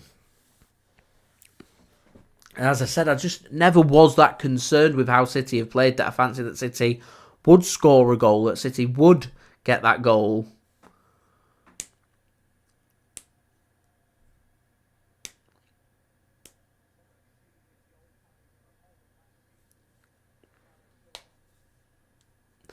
Stephen, thanks for tuning in, says, have I heard anything regarding our treble documentary airing on Netflix? I've not heard anything about our treble documentary. I presume one of the big streaming services are going to pick that one up, because if it was just up to Manchester City and on the City Plus, that have had the documentary already out. I've heard that a few of the former players that are in association with Manchester City, so doing some work in the background with the club, have already seen the documentary, so it's obviously all being edited up and ready to be distributed out there. I think maybe the hold-up is looking for which streaming platform's going to pick the documentary up and when it's going to be released. But in terms of an actual release date, I'm not sure. And if they want to get it released, I think the sooner the better, because, you know, if history ends up getting made and City do back-to-back trebles, then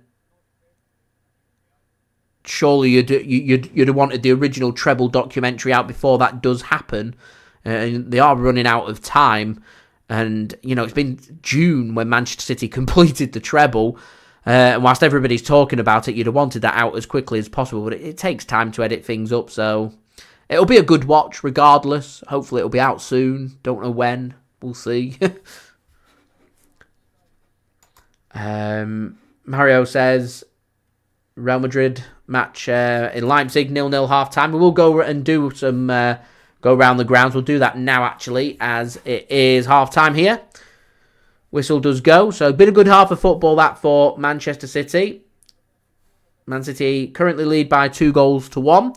So, in terms of the stats for the game, Man City dominating possession, 76% possession compared with 24% possession for Copenhagen.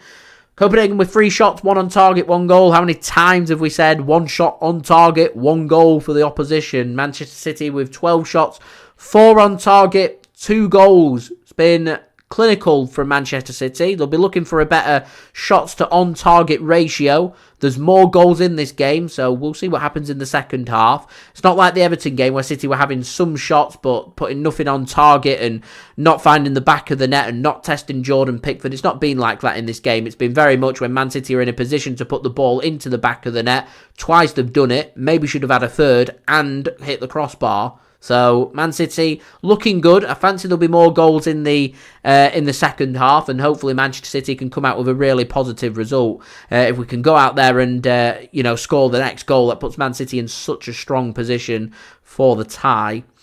City with just under 400 passes, 381 passes compared with 119 for FC Copenhagen. Copenhagen's problem was it took them half an hour to get up to pace with the game, and that could be a costly half an hour in terms of this tie.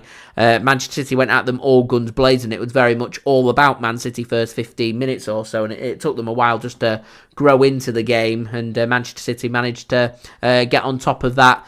And showed good resilience and good character there, even though we conceded a goal, to continue to push and score the next goal and put ourselves back into a good position. So if we can keep doing that, keep pushing, second half, hopefully we can find a third goal and get that killer 2-goal cushion. We will see. In terms of defensive stats, 5 tackles, 1 for Copenhagen, 1 for Manchester City. City dominating the aerial duels, though. 12 for Manchester City aerial duels, 1 and 1 for FC Copenhagen. A couple of saves for the keeper, Grabara, to make. Nothing for Ederson. The only thing Ederson's had to do is mop up one piece of play and pick the ball out the back of his net. In terms of discipline, no yellow cards, no red cards for either team. 5 fouls, 1 for Copenhagen and 3 for Manchester City. In the other Champions League game then, it is currently half-time. RB Leipzig 0, Real Madrid 0. We will keep an eye on that for the second half. There is also a full list of calendar throughout England taking place right now. So all either half-time scores or into the second half now in the Championship. Birmingham City 0, Blackburn Rovers 0. Leicester City looking very much like they're ready for an immediate return to the Premier League, currently leading at half-time by 2-0 against Sheffield Wednesday. I think that's just got back underway actually in the second half. Norwich City 2, Watford 1. Rotherham 1, Hull 0. Big result that down at the bottom. Leeds United as well, looking pretty good to maybe return back to the Premier League immediately. Currently 3-0 up away against Swansea at half-time. Southampton, the other team, trying to chase the pack, currently 0-0. I say trying to chase the pack. They went into the today's fixtures in second place in that automatic promotion spot. But at the moment, with Leeds winning and Southampton not winning away against Bristol City, it means Leeds overtake them and currently in second place. I love Burrito. Thanks for tuning in. Dalton, thanks for tuning in. Cash Lord, thanks for tuning in as well. Much appreciated. The other game in the Championship, West Brom taking on Cardiff City. Currently, West Bromwich Albion 1, Cardiff City 0. We're now 18 likes, guys, away from 100 likes, so any help towards that would be much appreciated. Don't forget to subscribe as well if you are new around here. Into League 1, Bolton Wanderers 1-0 up against Wycombe Wanderers at home. Burton's Carlisle postponed in League 1. Charlton 0, Lincoln City 1, Cheltenham 1, Blackpool 0, Exeter City 0, Derby County 1, Fleetwood 0, Reading 0, Leyton Orient 1, Northampton Town 1, Oxford 1, Wigan 1, Peterborough Port Vale also postponed. Portsmouth 1, Cambridge 1, Shrewsbury 1, Barnsley 0, and Stevenage 2, Bristol Rovers 1 are all either half-time or into the early parts of the second half. In League 2, Accrington Stanley 0, AFC Wimbledon 0, Barrow 1, Forest Green Rovers 1, Bradford 2, Milton Keynes Dons 0, Colchester United Grimsby's been postponed, Crawley 0, Walsall 1, Gillingham 0, Swindon 1, Mansfield 5, Harrogate Town 0. Mansfield looking very good for promotion to League 1 there in League 2. Newport 0, Notts County 2, getting back to winning ways it looks like for Notts County there. Salford City 1, Doncaster Rovers 1, Stockport County 1, Crewe Alexandra 2, opening things up potentially at the top there of League 2. Sutton United 0, Wrexham 1. 1, and Tranmere Rovers 2, Morecambe 1. Some very interesting scores there in League 2. Things starting just to open up there as well. Some games taking place in Scotland, Scottish League 1, Aller Athletic 1, and Athletic 0, Kelty Arts 1, Edinburgh City 1, Scottish League 2, Dumbarton 0, Spartans 0. Got one match in Portugal, Gil Vicente 0, Vizela 1, full-time score. And you do also have games happening in the National League North and South. So National League North, Chorley 0, Spennymoor Town 1, Alfreton 1, South Shields 0. National League South, Dartford 0, Chippenham Town 0, Truro City, Dover Athletic and Taunton Town Torquay United both postponed. And finally, some games happening in the National League. You got Oldham Athletic 0, Borehamwood 1, York City 0, Dorking Wanderers 0, Aldershot Town 0, AFC Fylde 3, Aldershot down to 10 men there, and I said another potentially big 3 points there for AFC Fylde towards the bottom of the table. Halifax Town 1, Maidenhead 0, and Altrincham Wealdstone and Solihull Moors, Kidderminster Harriers both postponed. There you go, you're up to date with everything happening there.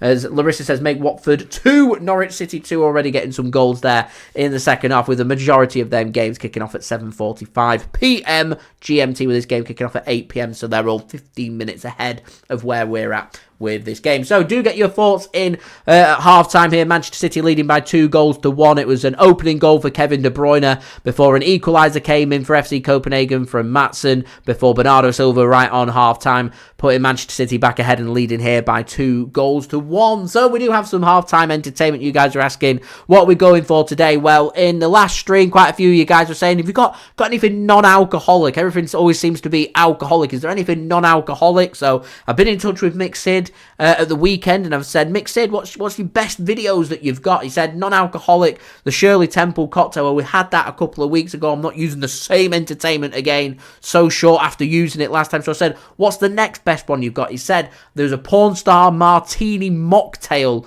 that he made that he enjoyed. So that is today's halftime entertainment for you guys to enjoy. So sit back, relax, grab yourself a drink, grab yourself a snack, and we'll be back ready for the second half. Do go and check out Mixed. Links and details there in the description. Enjoy! What's going on, guys? Mixed here, and welcome to my cocktail vlog channel. I am continuing on with the mocktails. So this is one of the favourites. This is one of the most popular cocktails on demand, the Porn Star Martini. And that got me thinking, can we enjoy this cocktail without the booze in it and make this a mocktail? So I will show you the Porn Star Martini and mocktail version. So let's get straight into this. So get your shaker and put in some ice. To substitute the vanilla and vodka, what I'm going to do, I'm going to use lemonade for mine. And then I'm going to put in a bit more vanilla syrup to make up for the vanilla notes, to give it that familiar taste. So 30ml or 1 ounce of lemonade.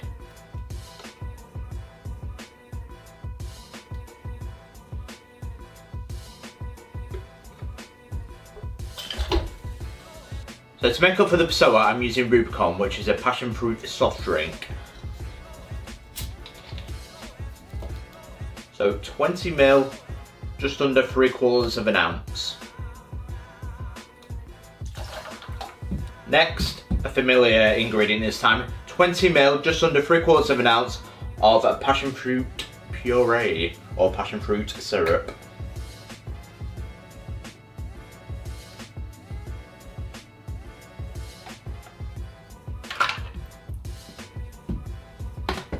Next up, vanilla syrup. So I'm going to use a bit more than I normally would in the original Porn Star Martini recipe. So instead of 10ml, I'm going to use 20ml to get those sweet vanilla note, to get that sweet vanilla taste.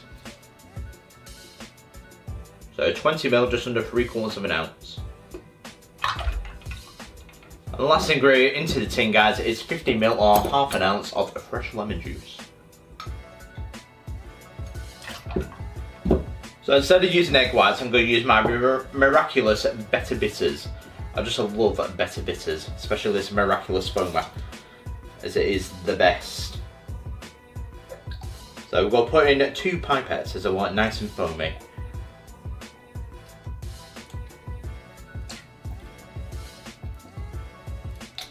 So put your lid on now, give it a good shake, 8 to 10 seconds to get nice and chilled, and then we might do the dry shake afterwards, the reverse dry shake.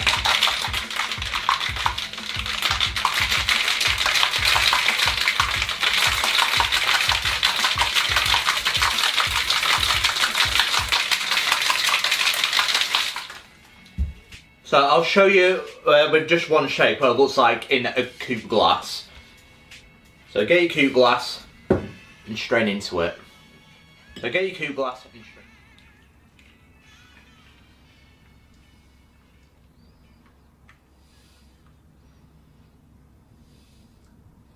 So as you can see, it's not got much of a head in it. So what we're going to do, we're going to put it back in the tin and do the dry shake.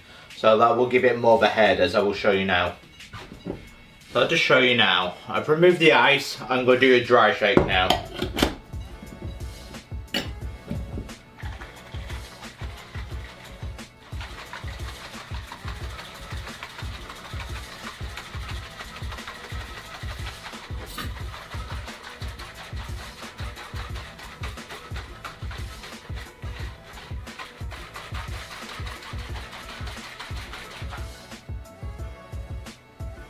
So get your coupe glass and strain into it.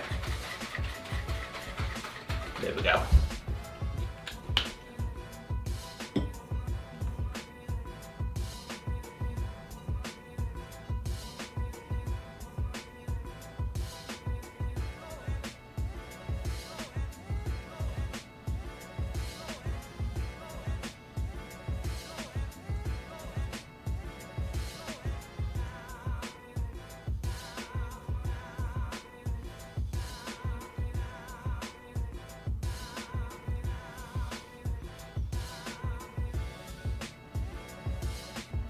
So as you can see, we've got a much better foam now we've done the dry shake with it as well.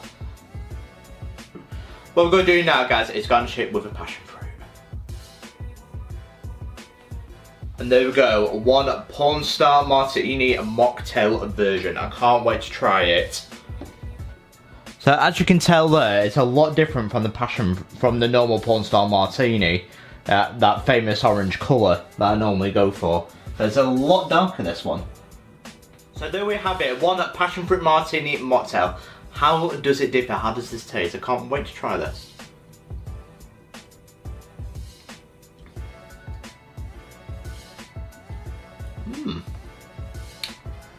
It's still very sweet, that.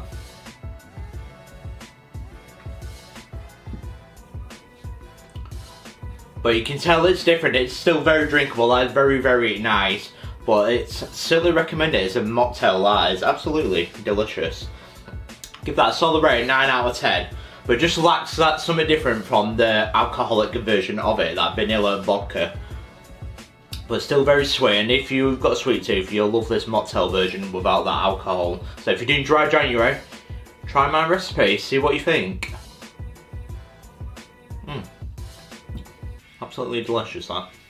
But that, guys, is my Porn Star Martini mocktail version. Do let me know in the comments below if you want to try this recipe, what you think of it, or any recommendations to the recipe. Is there anything I should alter, or if you've got any better alternatives, no ingredients, then make this taste 10 out of 10.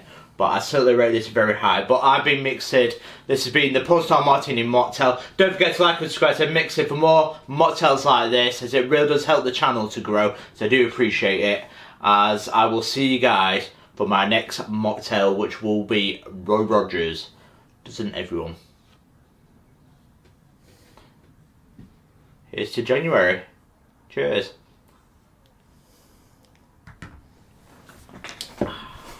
Beautiful.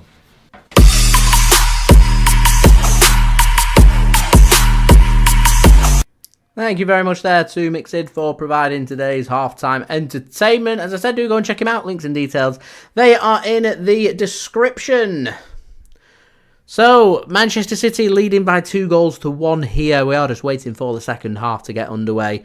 Jack Grealish, when he went off before, went straight down the tunnel to receive treatment. So, I'm going to presume that his injury is quite serious. Hopefully it'll be weeks, not months for Jack Grealish. I reckon it's a hamstring injury. Normally 4 weeks at the very minimum. If it is 4 weeks, we're probably not going to see Jackie G until we come back after the final international break in March. So you won't see him until that game against Arsenal. And it's a shame, as Man City were linking up really well, looked really sharp with Jack Grealish in the lineup, and I thought it was really bringing out the best in Bernardo Silva, as he was all over the place first 20 minutes whilst we had Grealish on the pitch. But Jeremy Doku came on in his place, and Doku has looked very lively for Manchester City, so hopefully we can continue to look lively and push that forward in the second half, and hopefully we can get another goal and get a good killer 2-goal cushion and put ourselves into a really good position where we can hopefully make the quarter-finals.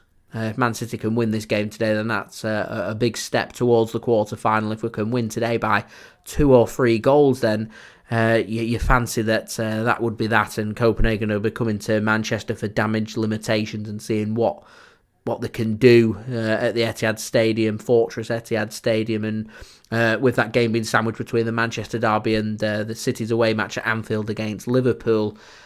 If we could win today by 2 or 3, then that puts City in such a good position, and I think that's got to be the aim here in the second half. But before we even start thinking about goal cushions and things, we've still got to get a result. First things first, we don't want to lose this game. We're in a good position right now, so touch wood, on course for a result, a win, and hopefully that'll be the case by the time we hit the full-time whistle, which will only be half-time in the tie, as the players are back out from the tunnel. Man City going to be attacking from left to right, and Kevin De Bruyne is going to be getting us underway here for the second half.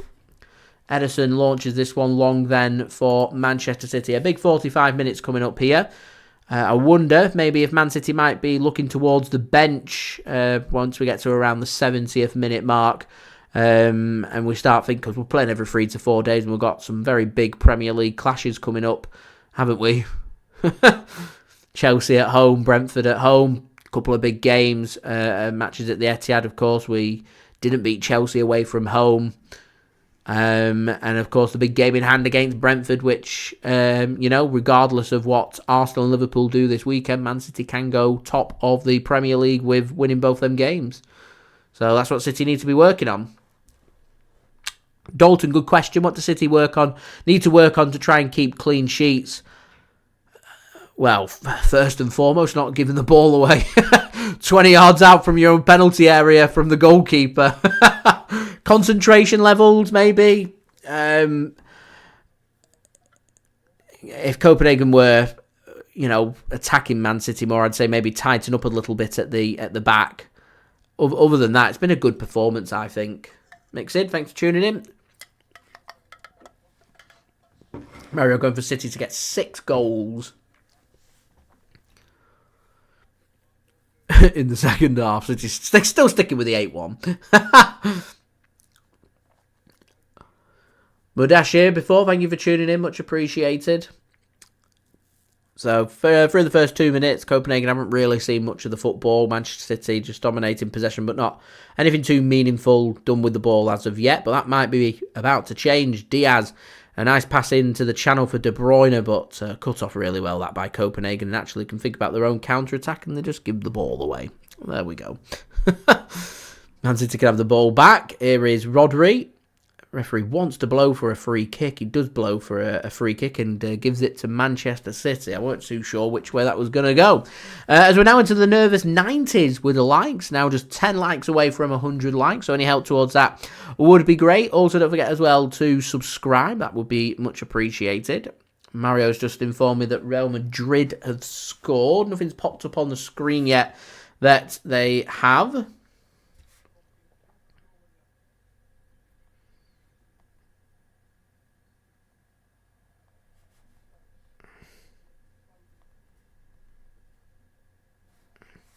Let's have a look.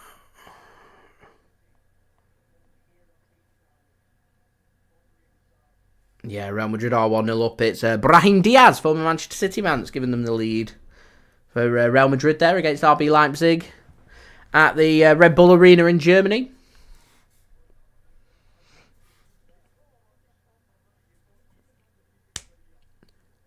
Here's Ruben Dias for City. Gives the ball to Nathan Ake. Here's Jeremy Doku now. He gives the ball away.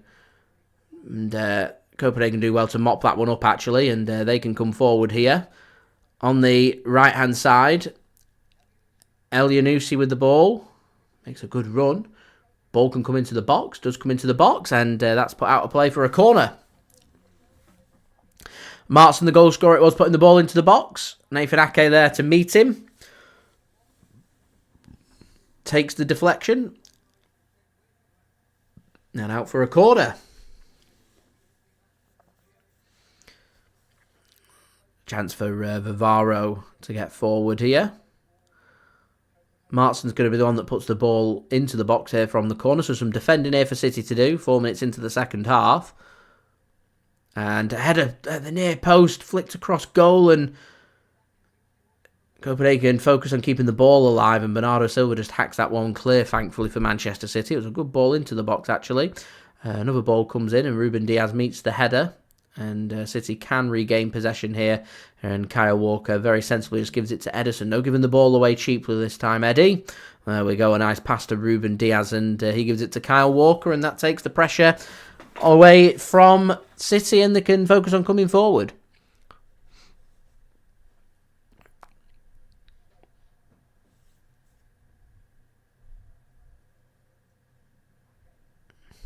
Freddie, glad you're enjoying the chat. I'm glad you're enjoying the stream as well. I hope everyone else is enjoying the stream. Here's Jeremy Doku. Dodges one challenge. Gives the ball to Bernardo Silva here. Here is Philip Walter Foden. Jeremy Doku's made a run on the right-hand side here. Twists and turns. Gives the ball to Bernardo. Rodri just kind of stabs a ball into the box, which causes Copenhagen no problems, and they just get the ball clear as we're now 9 likes away from 100 likes. Officially started that countdown into the 100 likes. Hopefully we can hit that soon. That would be much appreciated as City give the ball away. And here is Elyounoussi coming forward. For all Copenhagen have done, they've not really found any way to get Klaesson, their striker, involved too much in this game. Even though they've managed to score a goal, that might be, again, about to change. And City do enough. Kyle Walker does enough. And the ball just comes loose. Achuri gave chase, but Ederson wins the ball. And he picks the ball up.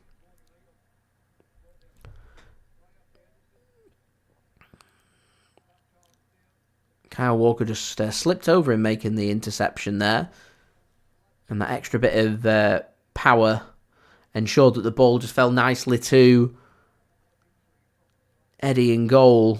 Here's Nathan Ake. Mixon says some scores tonight in football. We went through them at half time. I presume there's some score changes. Anything of interest? Mr. Criminal, thanks for tuning in. Much appreciated.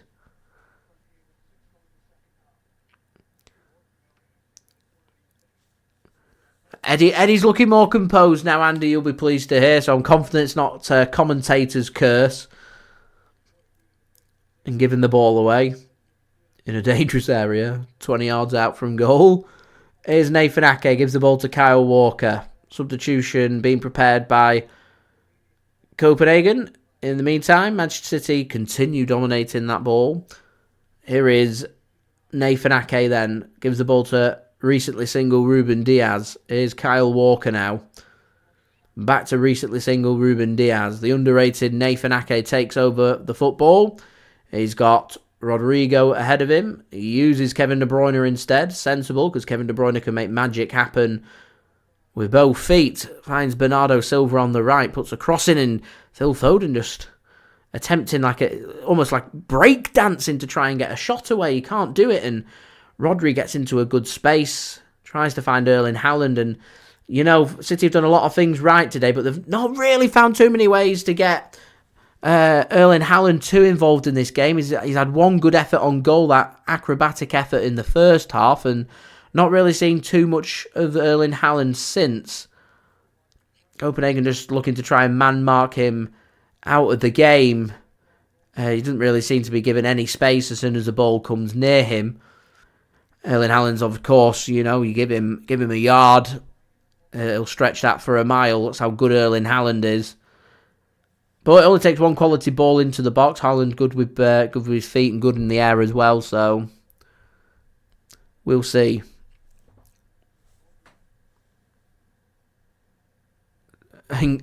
As a shot comes in and just wide, Kevin De Bruyne it was with the effort there for Manchester City. Grabara makes the save and out for a corner. Goes for the near post there, KDB. Only takes one touch. A good shot. It's a good save. Really good save from the keeper. And an early test there. 8 minutes into the second half. Grabara exchanging some words with Bernardo Silva.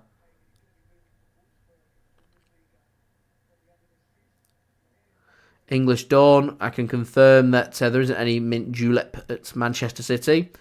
Fool's Rule. Thanks for tuning in as Klaesson's coming off. And Cornelius coming on for Copenhagen, the first change that they're making, first roll of the dice. Mixed says, do anything tomorrow, bro. Working.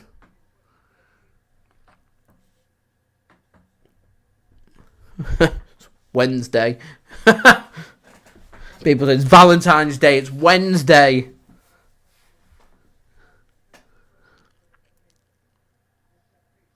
Here's Kevin De Bruyne. Mansfield 6-0 up against Harrogate, Mixed says. They were 5-0 up at half-time. Corner then, De Bruyne to take. To the near post, headed clear.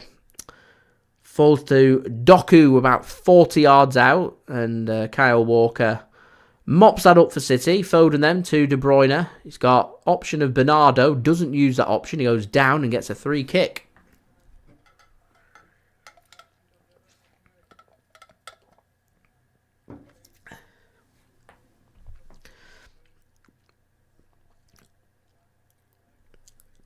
Churi it was going through the back of De Bruyne there and out for a free kick and a chance for City to put something of quality into the box. Foden and De Bruyne stood over this. Haaland forward, Stones forward, Ake forward, Rodri forward, Ruben Dias in there. Foden it is to take. He goes for the shot and doesn't catch the keeper out. Keeper catches that one in the end.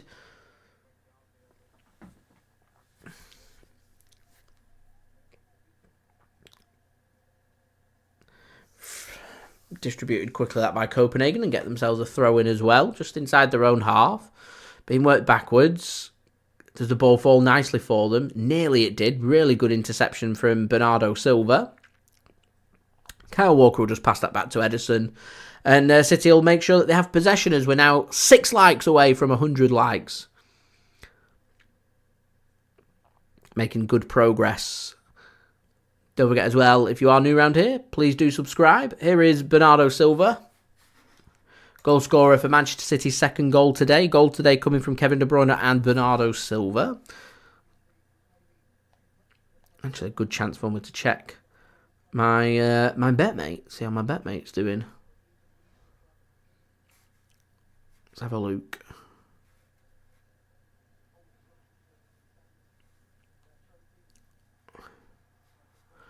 As Manchester City get themselves a free kick. Fans not very happy about that. I'm currently in 70th place out of 84. Not the best, but still time. Still time.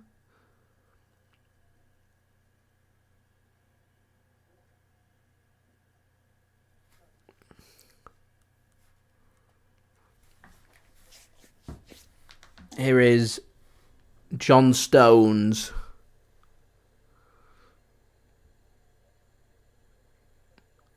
Not the best of balls forward from City, and that's intercepted by Grabara in goal. Mixed, no, not doing anything. It's a working day. I'm not the biggest fan of Valentine's Day. It's just a commercialised day, isn't it?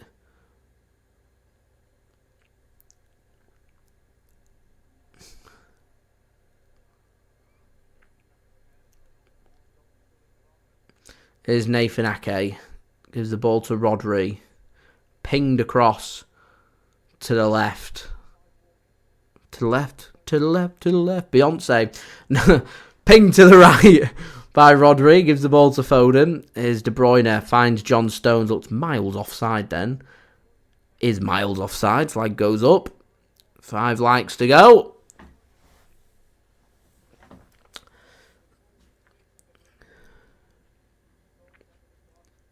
Nearly on the hour mark. City leading by 2-1.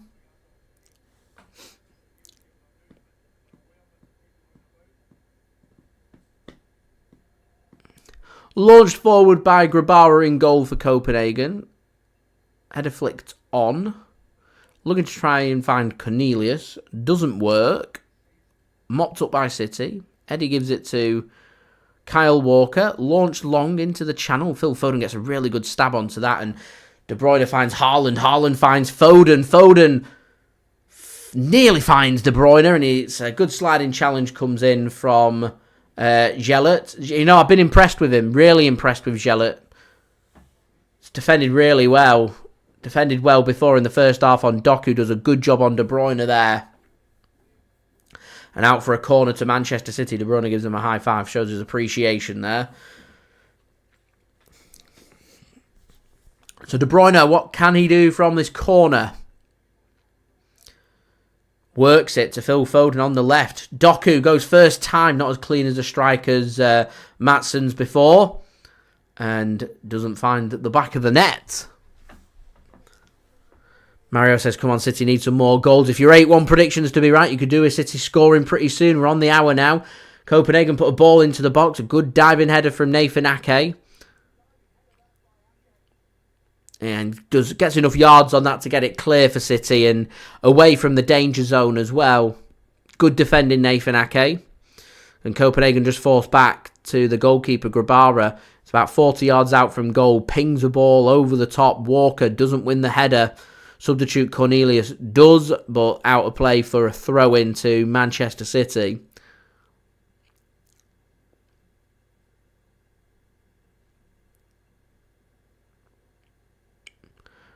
Cornelius was ready to volley that one in, so good defending that from Nathan Ake. Kyle Walker then with the throw-in. Man City's pass accuracy at 93% now. Very impressive. Just under 500 passes at 492 so far, as we're more than an hour through now this match between FC Copenhagen and Manchester City at Parken. It's currently FC Copenhagen 1, Manchester City 2 in the Danish capital.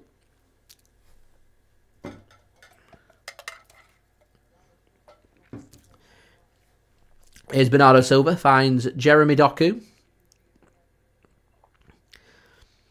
Looking to try and drive down the touchline, can't do it.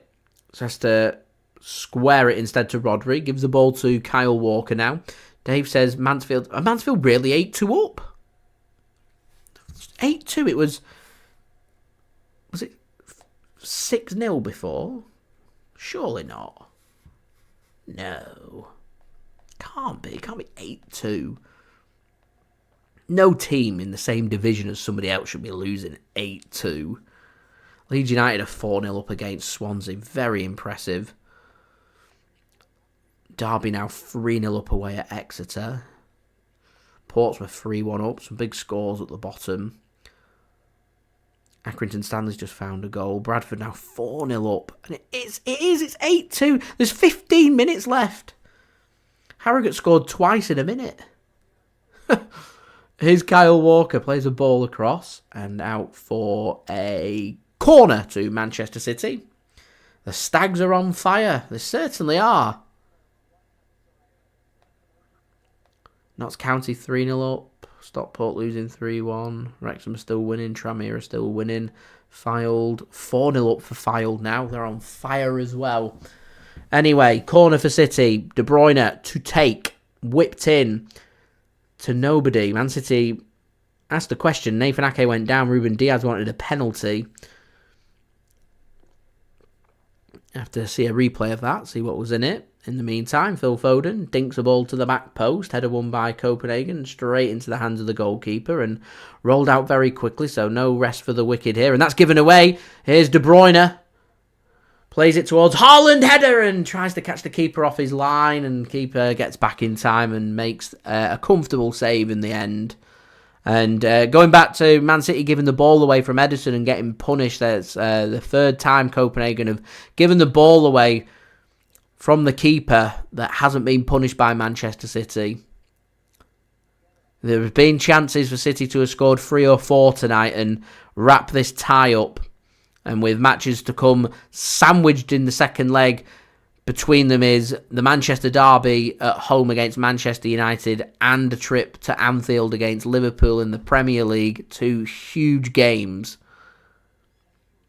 So if we could get this tie wrapped up tonight, that would be ideal. And if the opportunity is there for City to do it, and the opportunities have been there, then we could have been plain sailing. As it is, a win here tonight's good. I'm confident we beat Copenhagen in Manchester. But obviously you want to get things wrapped up, tied up ASAP, really. You don't want to leave anything to chance. That was Man City's big mistake against Real Madrid, which coincidentally is the last game that Manchester City lost in the Champions League away at Real Madrid back in 2022 on that fateful evening in May. As City coming forward once more, Marv says, get this boy to 100 likes. We're now 4 away, so any help towards that would be great. Can we get to 100 likes? That would be much appreciated. Do subscribe as well. Cross comes in from Copenhagen. An early one. Gathered by Ederson. About a yard away from Cornelius. Striker for FC Copenhagen, coming on for Klaesson in the second half. English done. Man City did beat Huddersfield 10-1 at Main Road, back in the old second division. Is it early 80s? Here's Kevin De Bruyne for Manchester City. 25 minutes remaining here of this match in Denmark. City leading by 2-1. Looney Tunes has liked, as we're now 3 likes away. Much appreciated, Looney Tunes. Thank you for that. Helping me towards my goal of 100 likes. Now just 3 likes to go. So if you're watching this and you haven't already, please do leave a thumbs up. That would be great. Here is Kevin De Bruyne. He's got plenty of options ahead of him. Just goes backwards to John Stones. And Man City, again, just choosing to have the possession and stat pad in here with the passing stats and pass accuracy stats, as Doku gives it to Foden and his shot glanced wide. And again, another opportunity there for Manchester City. It takes a deflection and out for a corner. Phil Foden smiles. Joel, thanks for tuning in, says like 2 more to go now. Dave, you are correct. Man City's last game under Sven, who's very poorly at the moment. He's going to be, said his dream, him and his father's dream was to manage Liverpool. So Liverpool are doing a charity game. Was it Liverpool Legends game that Sven's going to take charge of? He's been diagnosed with terminal cancer. Very sad. Corner comes in from City, headed clear. Here is Kyle Walker now to Phil Foden.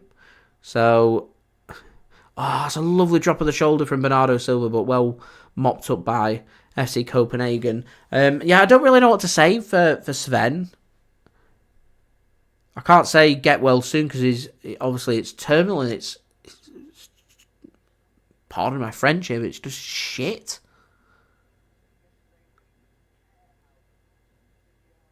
So I hope Sven can just, for how long he's got left, can live, do the things he's wanted to do and spend time with loved ones. It's a desperately sad situation. Very sad. Former England manager, former Manchester City manager. Achieved so much in football. So yeah, I don't really know what to say. Third leg. Hello, thanks for tuning in. As we're now 1 like from 100 likes. Who wants to be the 100th like on today's live stream? Who wants the privilege? It is available. Mario, it does look like the 8-1.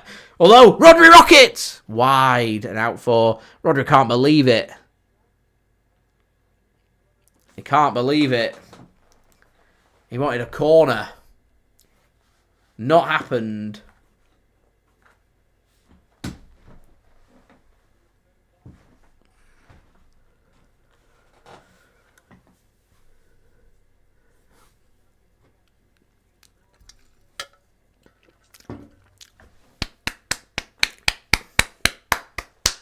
Applause to you guys there is the 100th like. Another 100 liked live stream. Much appreciated, guys. Shout out to you, absolute legends, everybody, for interacting with me today and leaving a thumbs up. It's been a very enjoyable live stream, this one.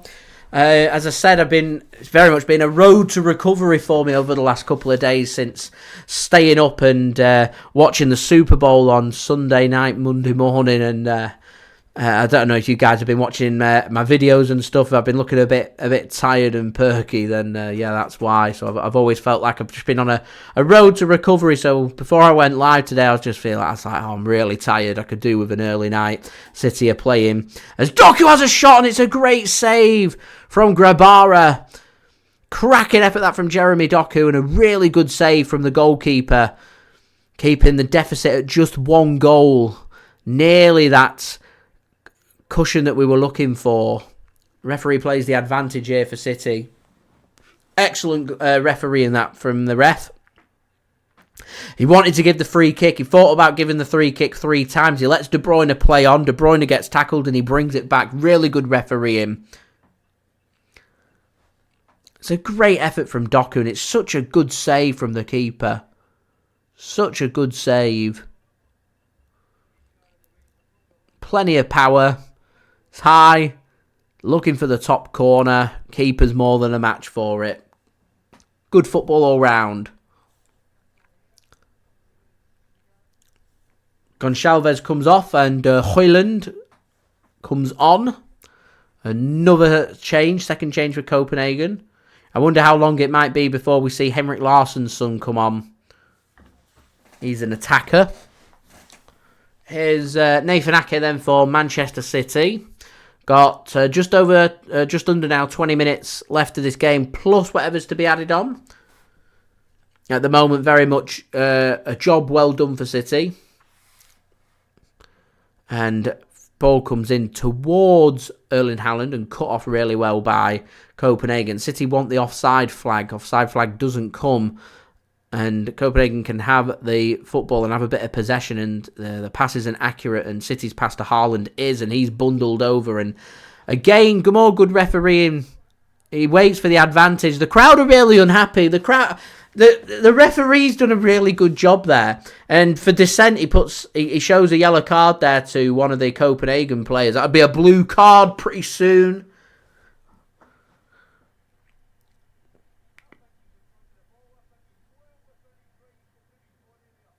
Commentator saying he doesn't think it's a free kick. He checks across Erling Haaland and bundles him over. Let's have a look. Is it a coming together? Yeah.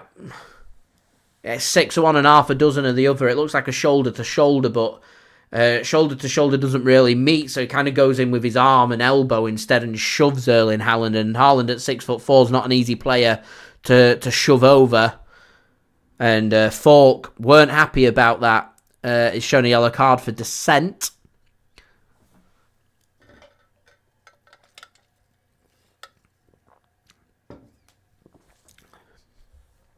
Here's Ruben Dias for Manchester City.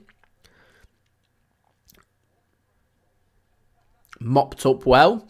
Ederson then gives the ball to Kyle Walker. He's got De Bruyne for support. He's got John Stones for support. Doesn't use him. He'll use Eddie instead.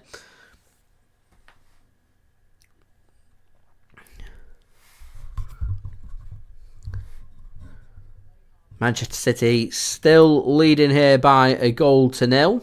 A goal to nil. Leading by a goal, winning by 2 goals to 1, sorry. Here is John Stones. Points to Kyle Walker. He says, I want you there. Plays the pass. Gives a bit of space back to John Stones with the 1-2. Doku thought about making the run. Ruben Dias gives it to Nathan Ake now. Here is Rodri for Manchester City. Turning defence into attack. Here's Bernardo Silva. Chance for a ball to go into the box. Doesn't choose to do so. Doku may here. He doesn't. He goes to the byline. Squares one across to Rodri. A pass comes back out to Bernardo. And he gives the ball away. Only as far as Nathan Ake though. English says, get Spider on. Get Julian Alvarez on, might we see Julian Alvarez? We're at that interesting point now. We've got Chelsea at the weekend. Do Man City choose to just maybe give a bit of a rest for 2 or 3 of the players You've got senior options on the bench to use if they wanted to, and that's a late challenge that comes in, and free kick for Manchester City, and more moaning and complaining there. The referee wants to give another yellow card for dissent. Yellow card comes in for the initial challenge on Bernardo Silva. It is late, and it is a yellow card. I don't think Copenhagen can have too many complaints about that.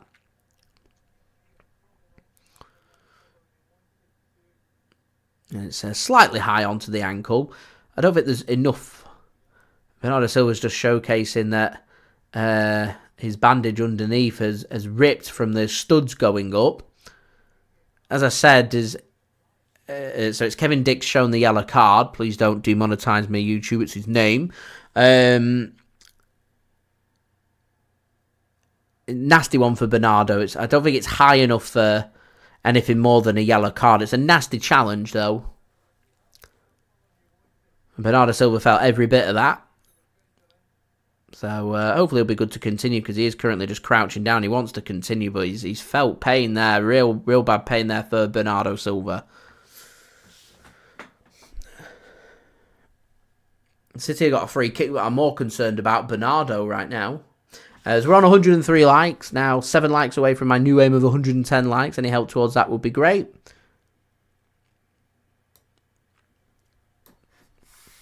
Don't forget to subscribe as well if you're new around here. That would be great. So, a free kick here for City. Bernardo Silva just limping around. Wants to continue. De Bruyne it is. Long-haired Kevin De Bruyne to take. Supporting his 90s hairstyle. Like a Prince Charming hairstyle. As De Bruyne goes, it's an effort on goal. It's over the top of the crossbar anywhere there by KDB, and we're into the last 15. So goal kick for FC Copenhagen. Ball comes forward from Copenhagen. Manchester City do win the initial header, but loose second ball won by Copenhagen. And another reckless challenge comes in. Referee, how many reckless challenges are we going to see? So that goes out for a throw into Manchester City. Pep Guardiola really not happy with these challenges that are coming in. As I said, City have got a good bench to go out. We've made one change already with Doku coming on for the injured Jack Grealish. I'm amazed the referee didn't stop the play there and show a yellow card. A high foot. It was late and he doesn't get the ball. I don't know what isn't a free kick and yellow card, if I'm honest. I really don't. Here's Rodri then for City. Gives the ball to Kyle Walker. Work backwards to Ruben Dias. 14 minutes remaining. It's not been a classic second half. Not been too much to report on, really. It was an entertaining first half. Second half, just, yeah. Maybe that's the plan from Copenhagen. Keep it tight, keep it close. See if something comes up in the last 10. Or, you know, put all guns blazing last 10 minutes, get some fresh legs on and see where you go from there. And what to? Dave says 9-2 Mansfield now. Can they get 10? Here's De Bruyne for City. Gives the ball to Jeremy Doku. Haaland exchanges another pass with Doku. Gives the ball to Bernardo Silva. Floats one across. Haaland with the header. And onto the crossbar. Twice. Onto the crossbar. Finally, we get a chance for Erling Haaland. It's a really good ball into the box from Bernardo Silva. Lovely dinked ball in. It's there for Haaland to attack. Right across goal. It might be just over the crossbar, you know. Onto the roof of the net. It's out for a corner. There's going to be some substitutions made. I think Bernardo Silva just took that nasty challenge there. He seems to be moving a little bit better now. He's coming off. And Matheus Nunes. So Mario said put Matheus Nunes in for Bernardo Silva. So it's one Portuguese international for another. And Mario spot on there with the prediction of the substitutes. Matheus Nunes offering a bit of power and height for City into the penalty area as well. So the first thing he'll do is trot off into the penalty area and offer his aerial threat for Manchester City. There's a lot of pushing and shoving going on in that penalty area. Kevin De Bruyne takes the corner, takes it short to Matheus Nunes. Here's De Bruyne. Oh, it's lovely from De Bruyne. Goes for the near post. Header won by Copenhagen, and Phil Foden has a volley, goes over the top of the crossbar and out for a goal kick. 12 minutes remaining. 2-1 Manchester City lead here in Denmark. Kadim, thanks for tuning in. Much appreciated. What do I think of Jared Branthwaite? Thought he had a very good game against City. He was getting compared to our very own Johnny Stones. Good player, Branthwaite. He had a good game. Only mistake he made, really, in that match was getting overpowered by Erling Haaland towards the end. Other than that, had a good game. Maybe worth a punt for City to look at. As a rotated option with John Stones, maybe. Everton get relegated, might be able to pick him up for a good deal as well. Homegrown. I can think of worse shouts.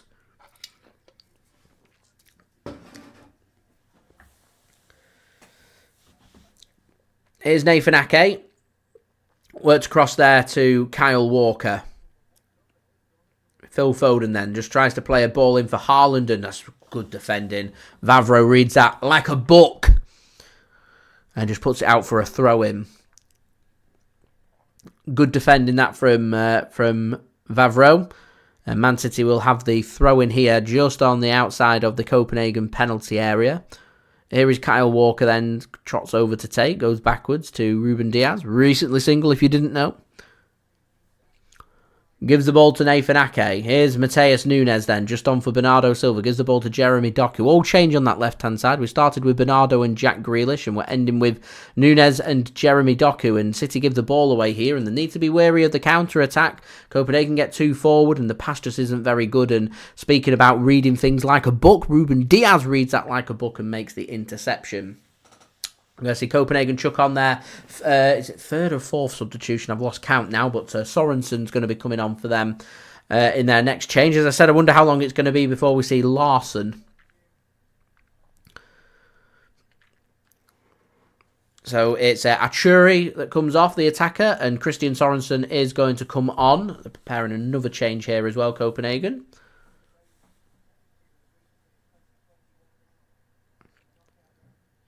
Into the last 10 minutes here. And the other change being made by Copenhagen is going to be the goal scorer Martsen coming off. And as mentioned, Larsson. And the son of Henrik Larsson, Jordan Larsson, comes on.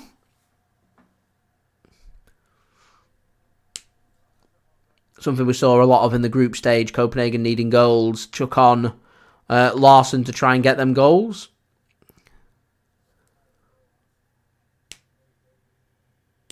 Here is Kyle Walker for Manchester City. Drives City forward. Gives the ball to Phil Foden.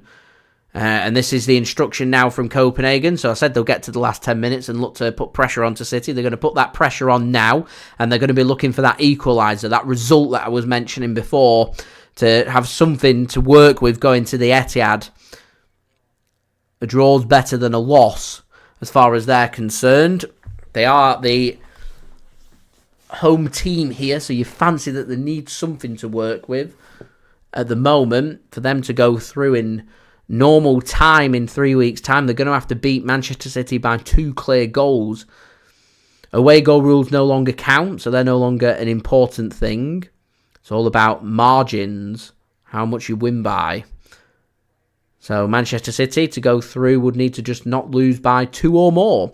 Well won back that by Matheus Nunes. That's, of course, if there isn't any more goals in this game, which, 9 minutes remaining. It's a long time in football. Could still see more goals. I love Burrito saying, come on, City.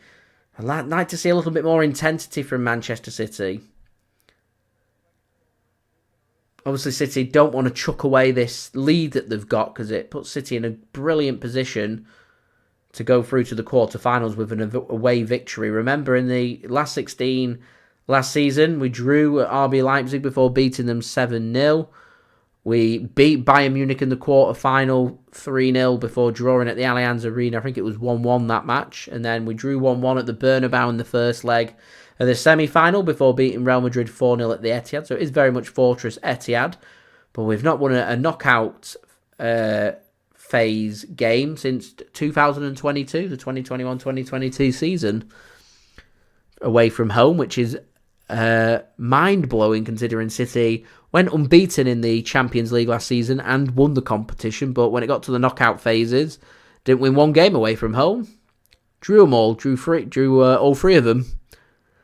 Is nearly a poor giveaway from Manchester City. Kyle Walker not happy with that. the pass that came in. And again, this is what I'm on about. Copenhagen just putting the pressure onto City. Applying that pressure, applying the squeeze, pressing City, trying to force the mistake, nearly getting the mistake there. So City just need to be wary of that. Don't want to switch off here at this late stage and give Copenhagen anything. You know, we're 2-1 up. Get the win. Getting back to the Etihad, knowing that that's ball's gone out of play. I actually think Kyle Walker might have thrown that, bounced in play, and spun back out of play before it hit Haaland. Throwing then to Copenhagen, launched long by Copenhagen, won by John Stones in the air and mopped up well by Rodrigo. Mario, I agree. It'd be nice to get some fresh legs. City allowed to make 5 substitutes. We've made 2. It'd be good to get the other 3 on just for some fresh legs, and that's nearly given away from Rodri there. City are just getting sloppy. The ball has been given away now. Ping-pong's in the air. Ruben Dias does well to win it in the air, and Copenhagen have literally pushed their back line well forward to the halfway line, and leaves them vulnerable for the counter-attack. Here's Phil Foden. He wants to know where his options are. Gives the ball to Matheus Nunes, and he has to go backwards here. Proud Ramos are drinking tequila. Very nice. Enjoy.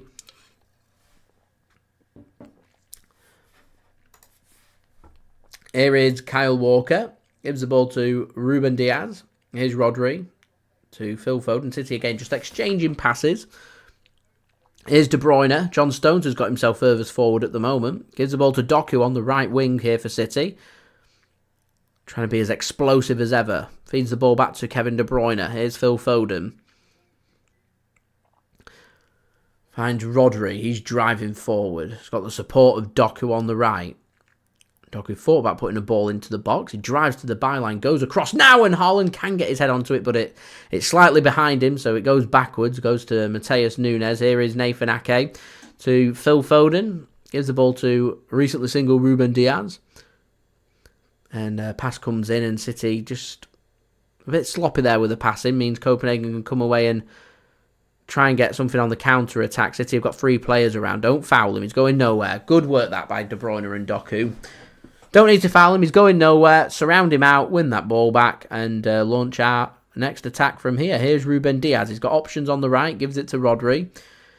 Foden in support. De Bruyne in support. Stones in support. Finds De Bruyne. Tries to look for Foden. And I think handball given against FC Copenhagen. So a free kick here in a really good position. It's McKenna penalised for FC Copenhagen. And with 4 minutes remaining, this would be a perfect time for City to pop a ball into the back of the net. And it does hit his arm. Good referee. I've been impressed with this referee. I think he's done a good job. I think he's managed the situation very well. Neestrup, the manager for FC Copenhagen, has been shown a yellow card for his protest before. Pep Guardiola's only 1 yellow card away from a suspension in the Premier League. So he needs to be wary about that with some massive games coming up. Either keeping his opinions to himself or maybe taking a tactical yellow card to be suspended for a game that's not important. Certainly wanting for the derby and the match at Anfield. He's going to be in charge for the match against Chelsea, so maybe he might think of a tactical yellow card against Chelsea to be suspended for the Brentford game, or maybe the FA Cup game in a couple of weeks' time away at Luton, or the away match against Bournemouth. So a free kick here for City. Kevin De Bruyne stood over it. He had a free kick in a similar position, hit the wall before. Goes under the wall. They didn't have anybody lying down under the wall then, and De Bruyne tried his luck, and goalkeeper, more than a match for it. And 3 minutes remaining here. Copenhagen still going to try and push and try and find that equaliser. They know they need a result. They've got nothing... To me, they've got nothing to lose chucking men forward. Here they come forward now on the attack. Ball comes in. I love burrito. I'm neither, my friend. I'm not American, so I don't have a say in American politics. So I don't really keep an eye on American politics, as it's not really relevant to me. So I don't really know either of their policies. I don't know what they're like as presidents or anything. So I can't comment. I can comment on UK politics. I'll more than likely keep my opinion to myself, though, because I know politics can be a very touchy subject. 2 minutes remaining here, then.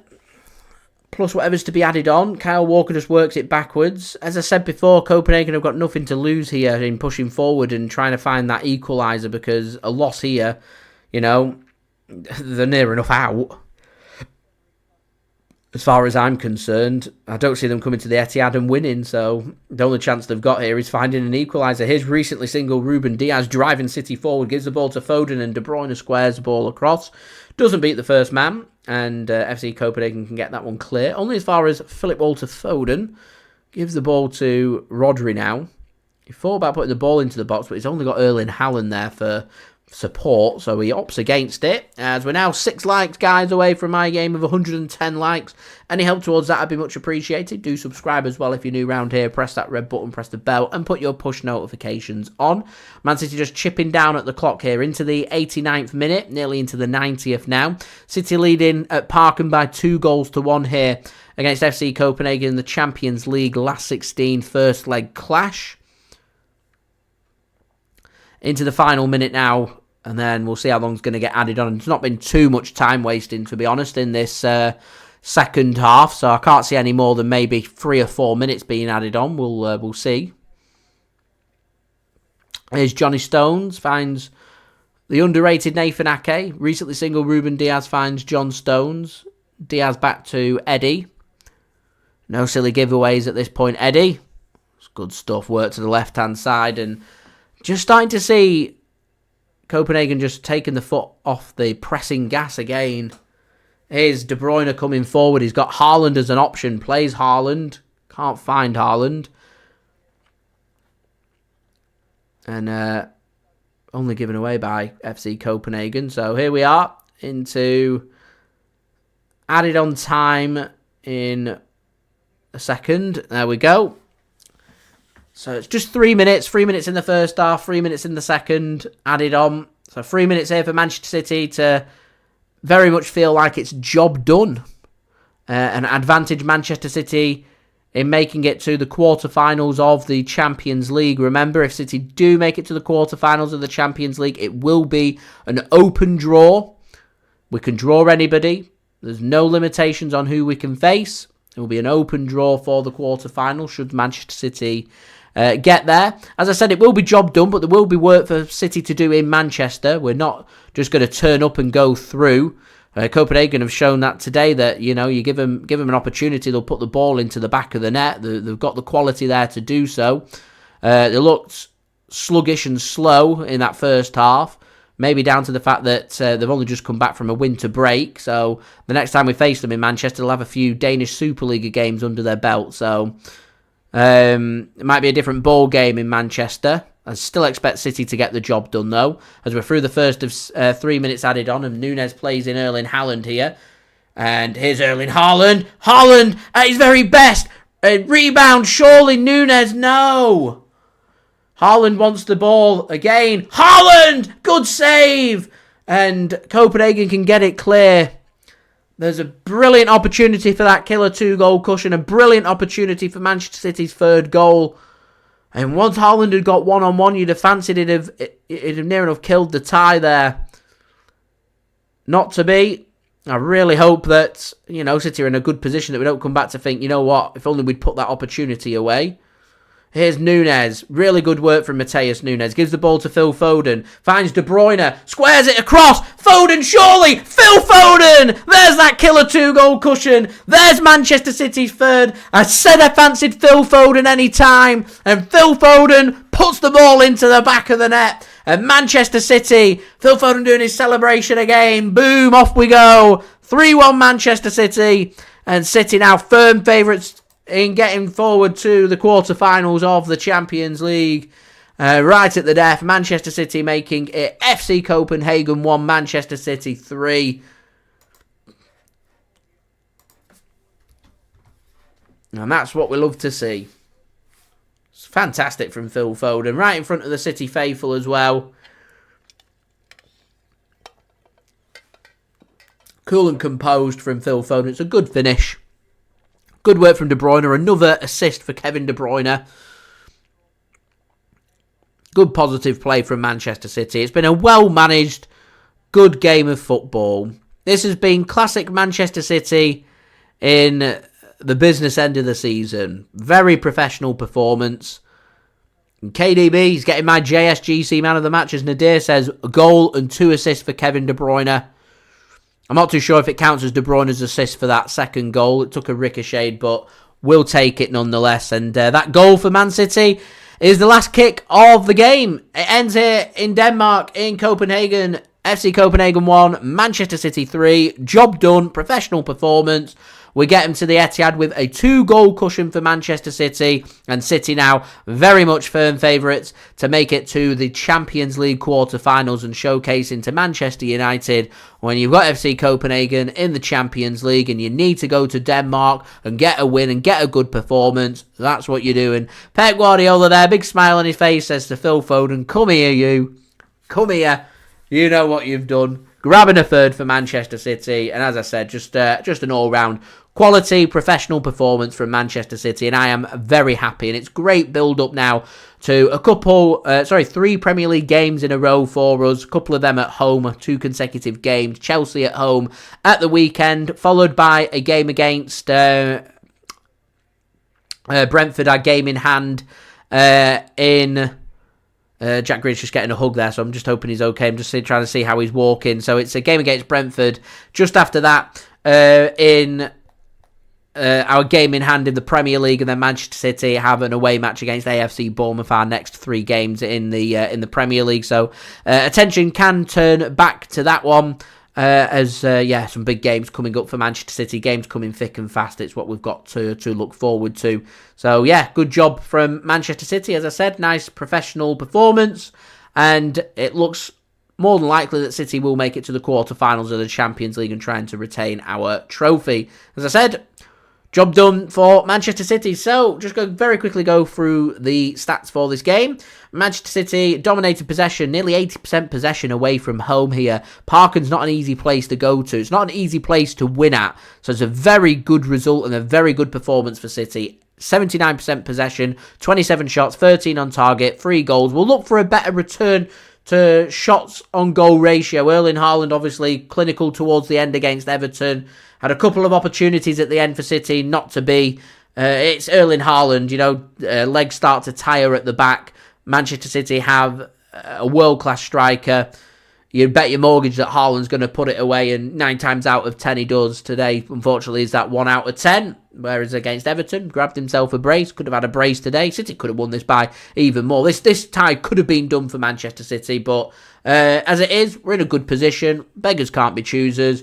We've got Copenhagen back to Manchester. We've got a 2-goal cushion. It means if Copenhagen want to go through, they need to beat us by 3. And realistically, they're not going to beat us by 3. Quite frankly, Man City will want to go and win that game because it's great preparation for our game at Anfield, which falls a few days after that match. So still a little bit of work for City to do, but all round, I'm happy with that. 829 passes for Manchester City as well. 211 for FC Copenhagen. 4 clear-cut chances for City. As I said, City not completely clinical today, but 3-1, we'll take it. No clear-cut chances for FC Copenhagen. 2 corners for them, 6 for Manchester City. Defensive stats, 7 block shots for City, 1 for FC Copenhagen. 12 tackles won by Copenhagen, 6 for Manchester City. City dominant on that aerial duel. 17 aerial duels won, 3 for FC Copenhagen. No saves for Ederson to make today. They only had 1 shot on target from their 4, and that went into the back of the net, and it was a brilliant finish from Magnus Madsson, to be fair. A little glimmer of hope there, and he'll be happy to have grabbed a goal against the current reigning European champions. In terms of discipline, a couple of yellow cards for FC Copenhagen going to Kevin Dix and Rasmus Falk. You also saw their manager, Jacob Neestrup, also get a yellow card as well. Manchester City, no yellow card, so Ruben Dias is good to go for the last 16 of the Champions League, but needs to be wary about that going forward. He gets a yellow card at the Etihad. He was suspended for the first leg of the quarter-finals should Manchester City get there, and they don't finger themselves again, I think, till the semi-final stage. So City just need to be wary of that one. As far as I'm concerned, in the other match in the Champions League, it's ended RB Leipzig 0, Real Madrid 1, and a little bit of an advantage there for Real Madrid and Manchester City in the driving seat for this one. So thank you so much for you guys for watching. Much appreciated. Do leave a thumbs up. 110 likes is the aim. We're only 1 like away. Maybe we can aim for 120 actually in the post-production. That'd be much appreciated. Do leave your thoughts in the comments below if you're watching this after the live stream. Get your thoughts in the live chat right now. Dalton says, who do I reckon we're going to draw next? I'll have to wait until we see who goes through before I can make a prediction. So I'm not too sure, to be honest. Thank you very much to Julia and John helping to moderate today's chat as well. Much appreciated. Lydia, thanks for tuning in. English Dawn, Nadir, thank you for tuning in. Mario as well, thanks for tuning in. Messy Marv too. And everybody else that's interacted with me today, it is much appreciated. Shout out to you guys, absolute legends. Also, don't forget to subscribe. It is new. It is free to subscribe. That would be great. Mike, thanks for tuning in. Much appreciated as well. Also, don't forget social media links. They're in the description if you want to go and follow me on my Twitter, Instagram, and TikTok. Email also in the description too if you want to hit me up for any sponsorships for any videos or any general business inquiries. And I'll be back with another live stream on Saturday, 5 p.m. GMT. Manchester City return back to Manchester, back to the Etihad Stadium, and we'll be taking on Chelsea in the Premier League. Another big one, so I will see you guys for that and all the build-up to that. And of course, we'll have my match review, match reaction, and match analysis up within the next 60 minutes for you guys to enjoy as well. So thank you so much for everybody for watching. Not a pen, thanks for tuning in, much appreciated. Good evening, good night to everybody, and I'll see you all again real soon. So I've been JSGC. Thank you everyone for watching. I hope everyone is safe and well. Peace. Ciao for now.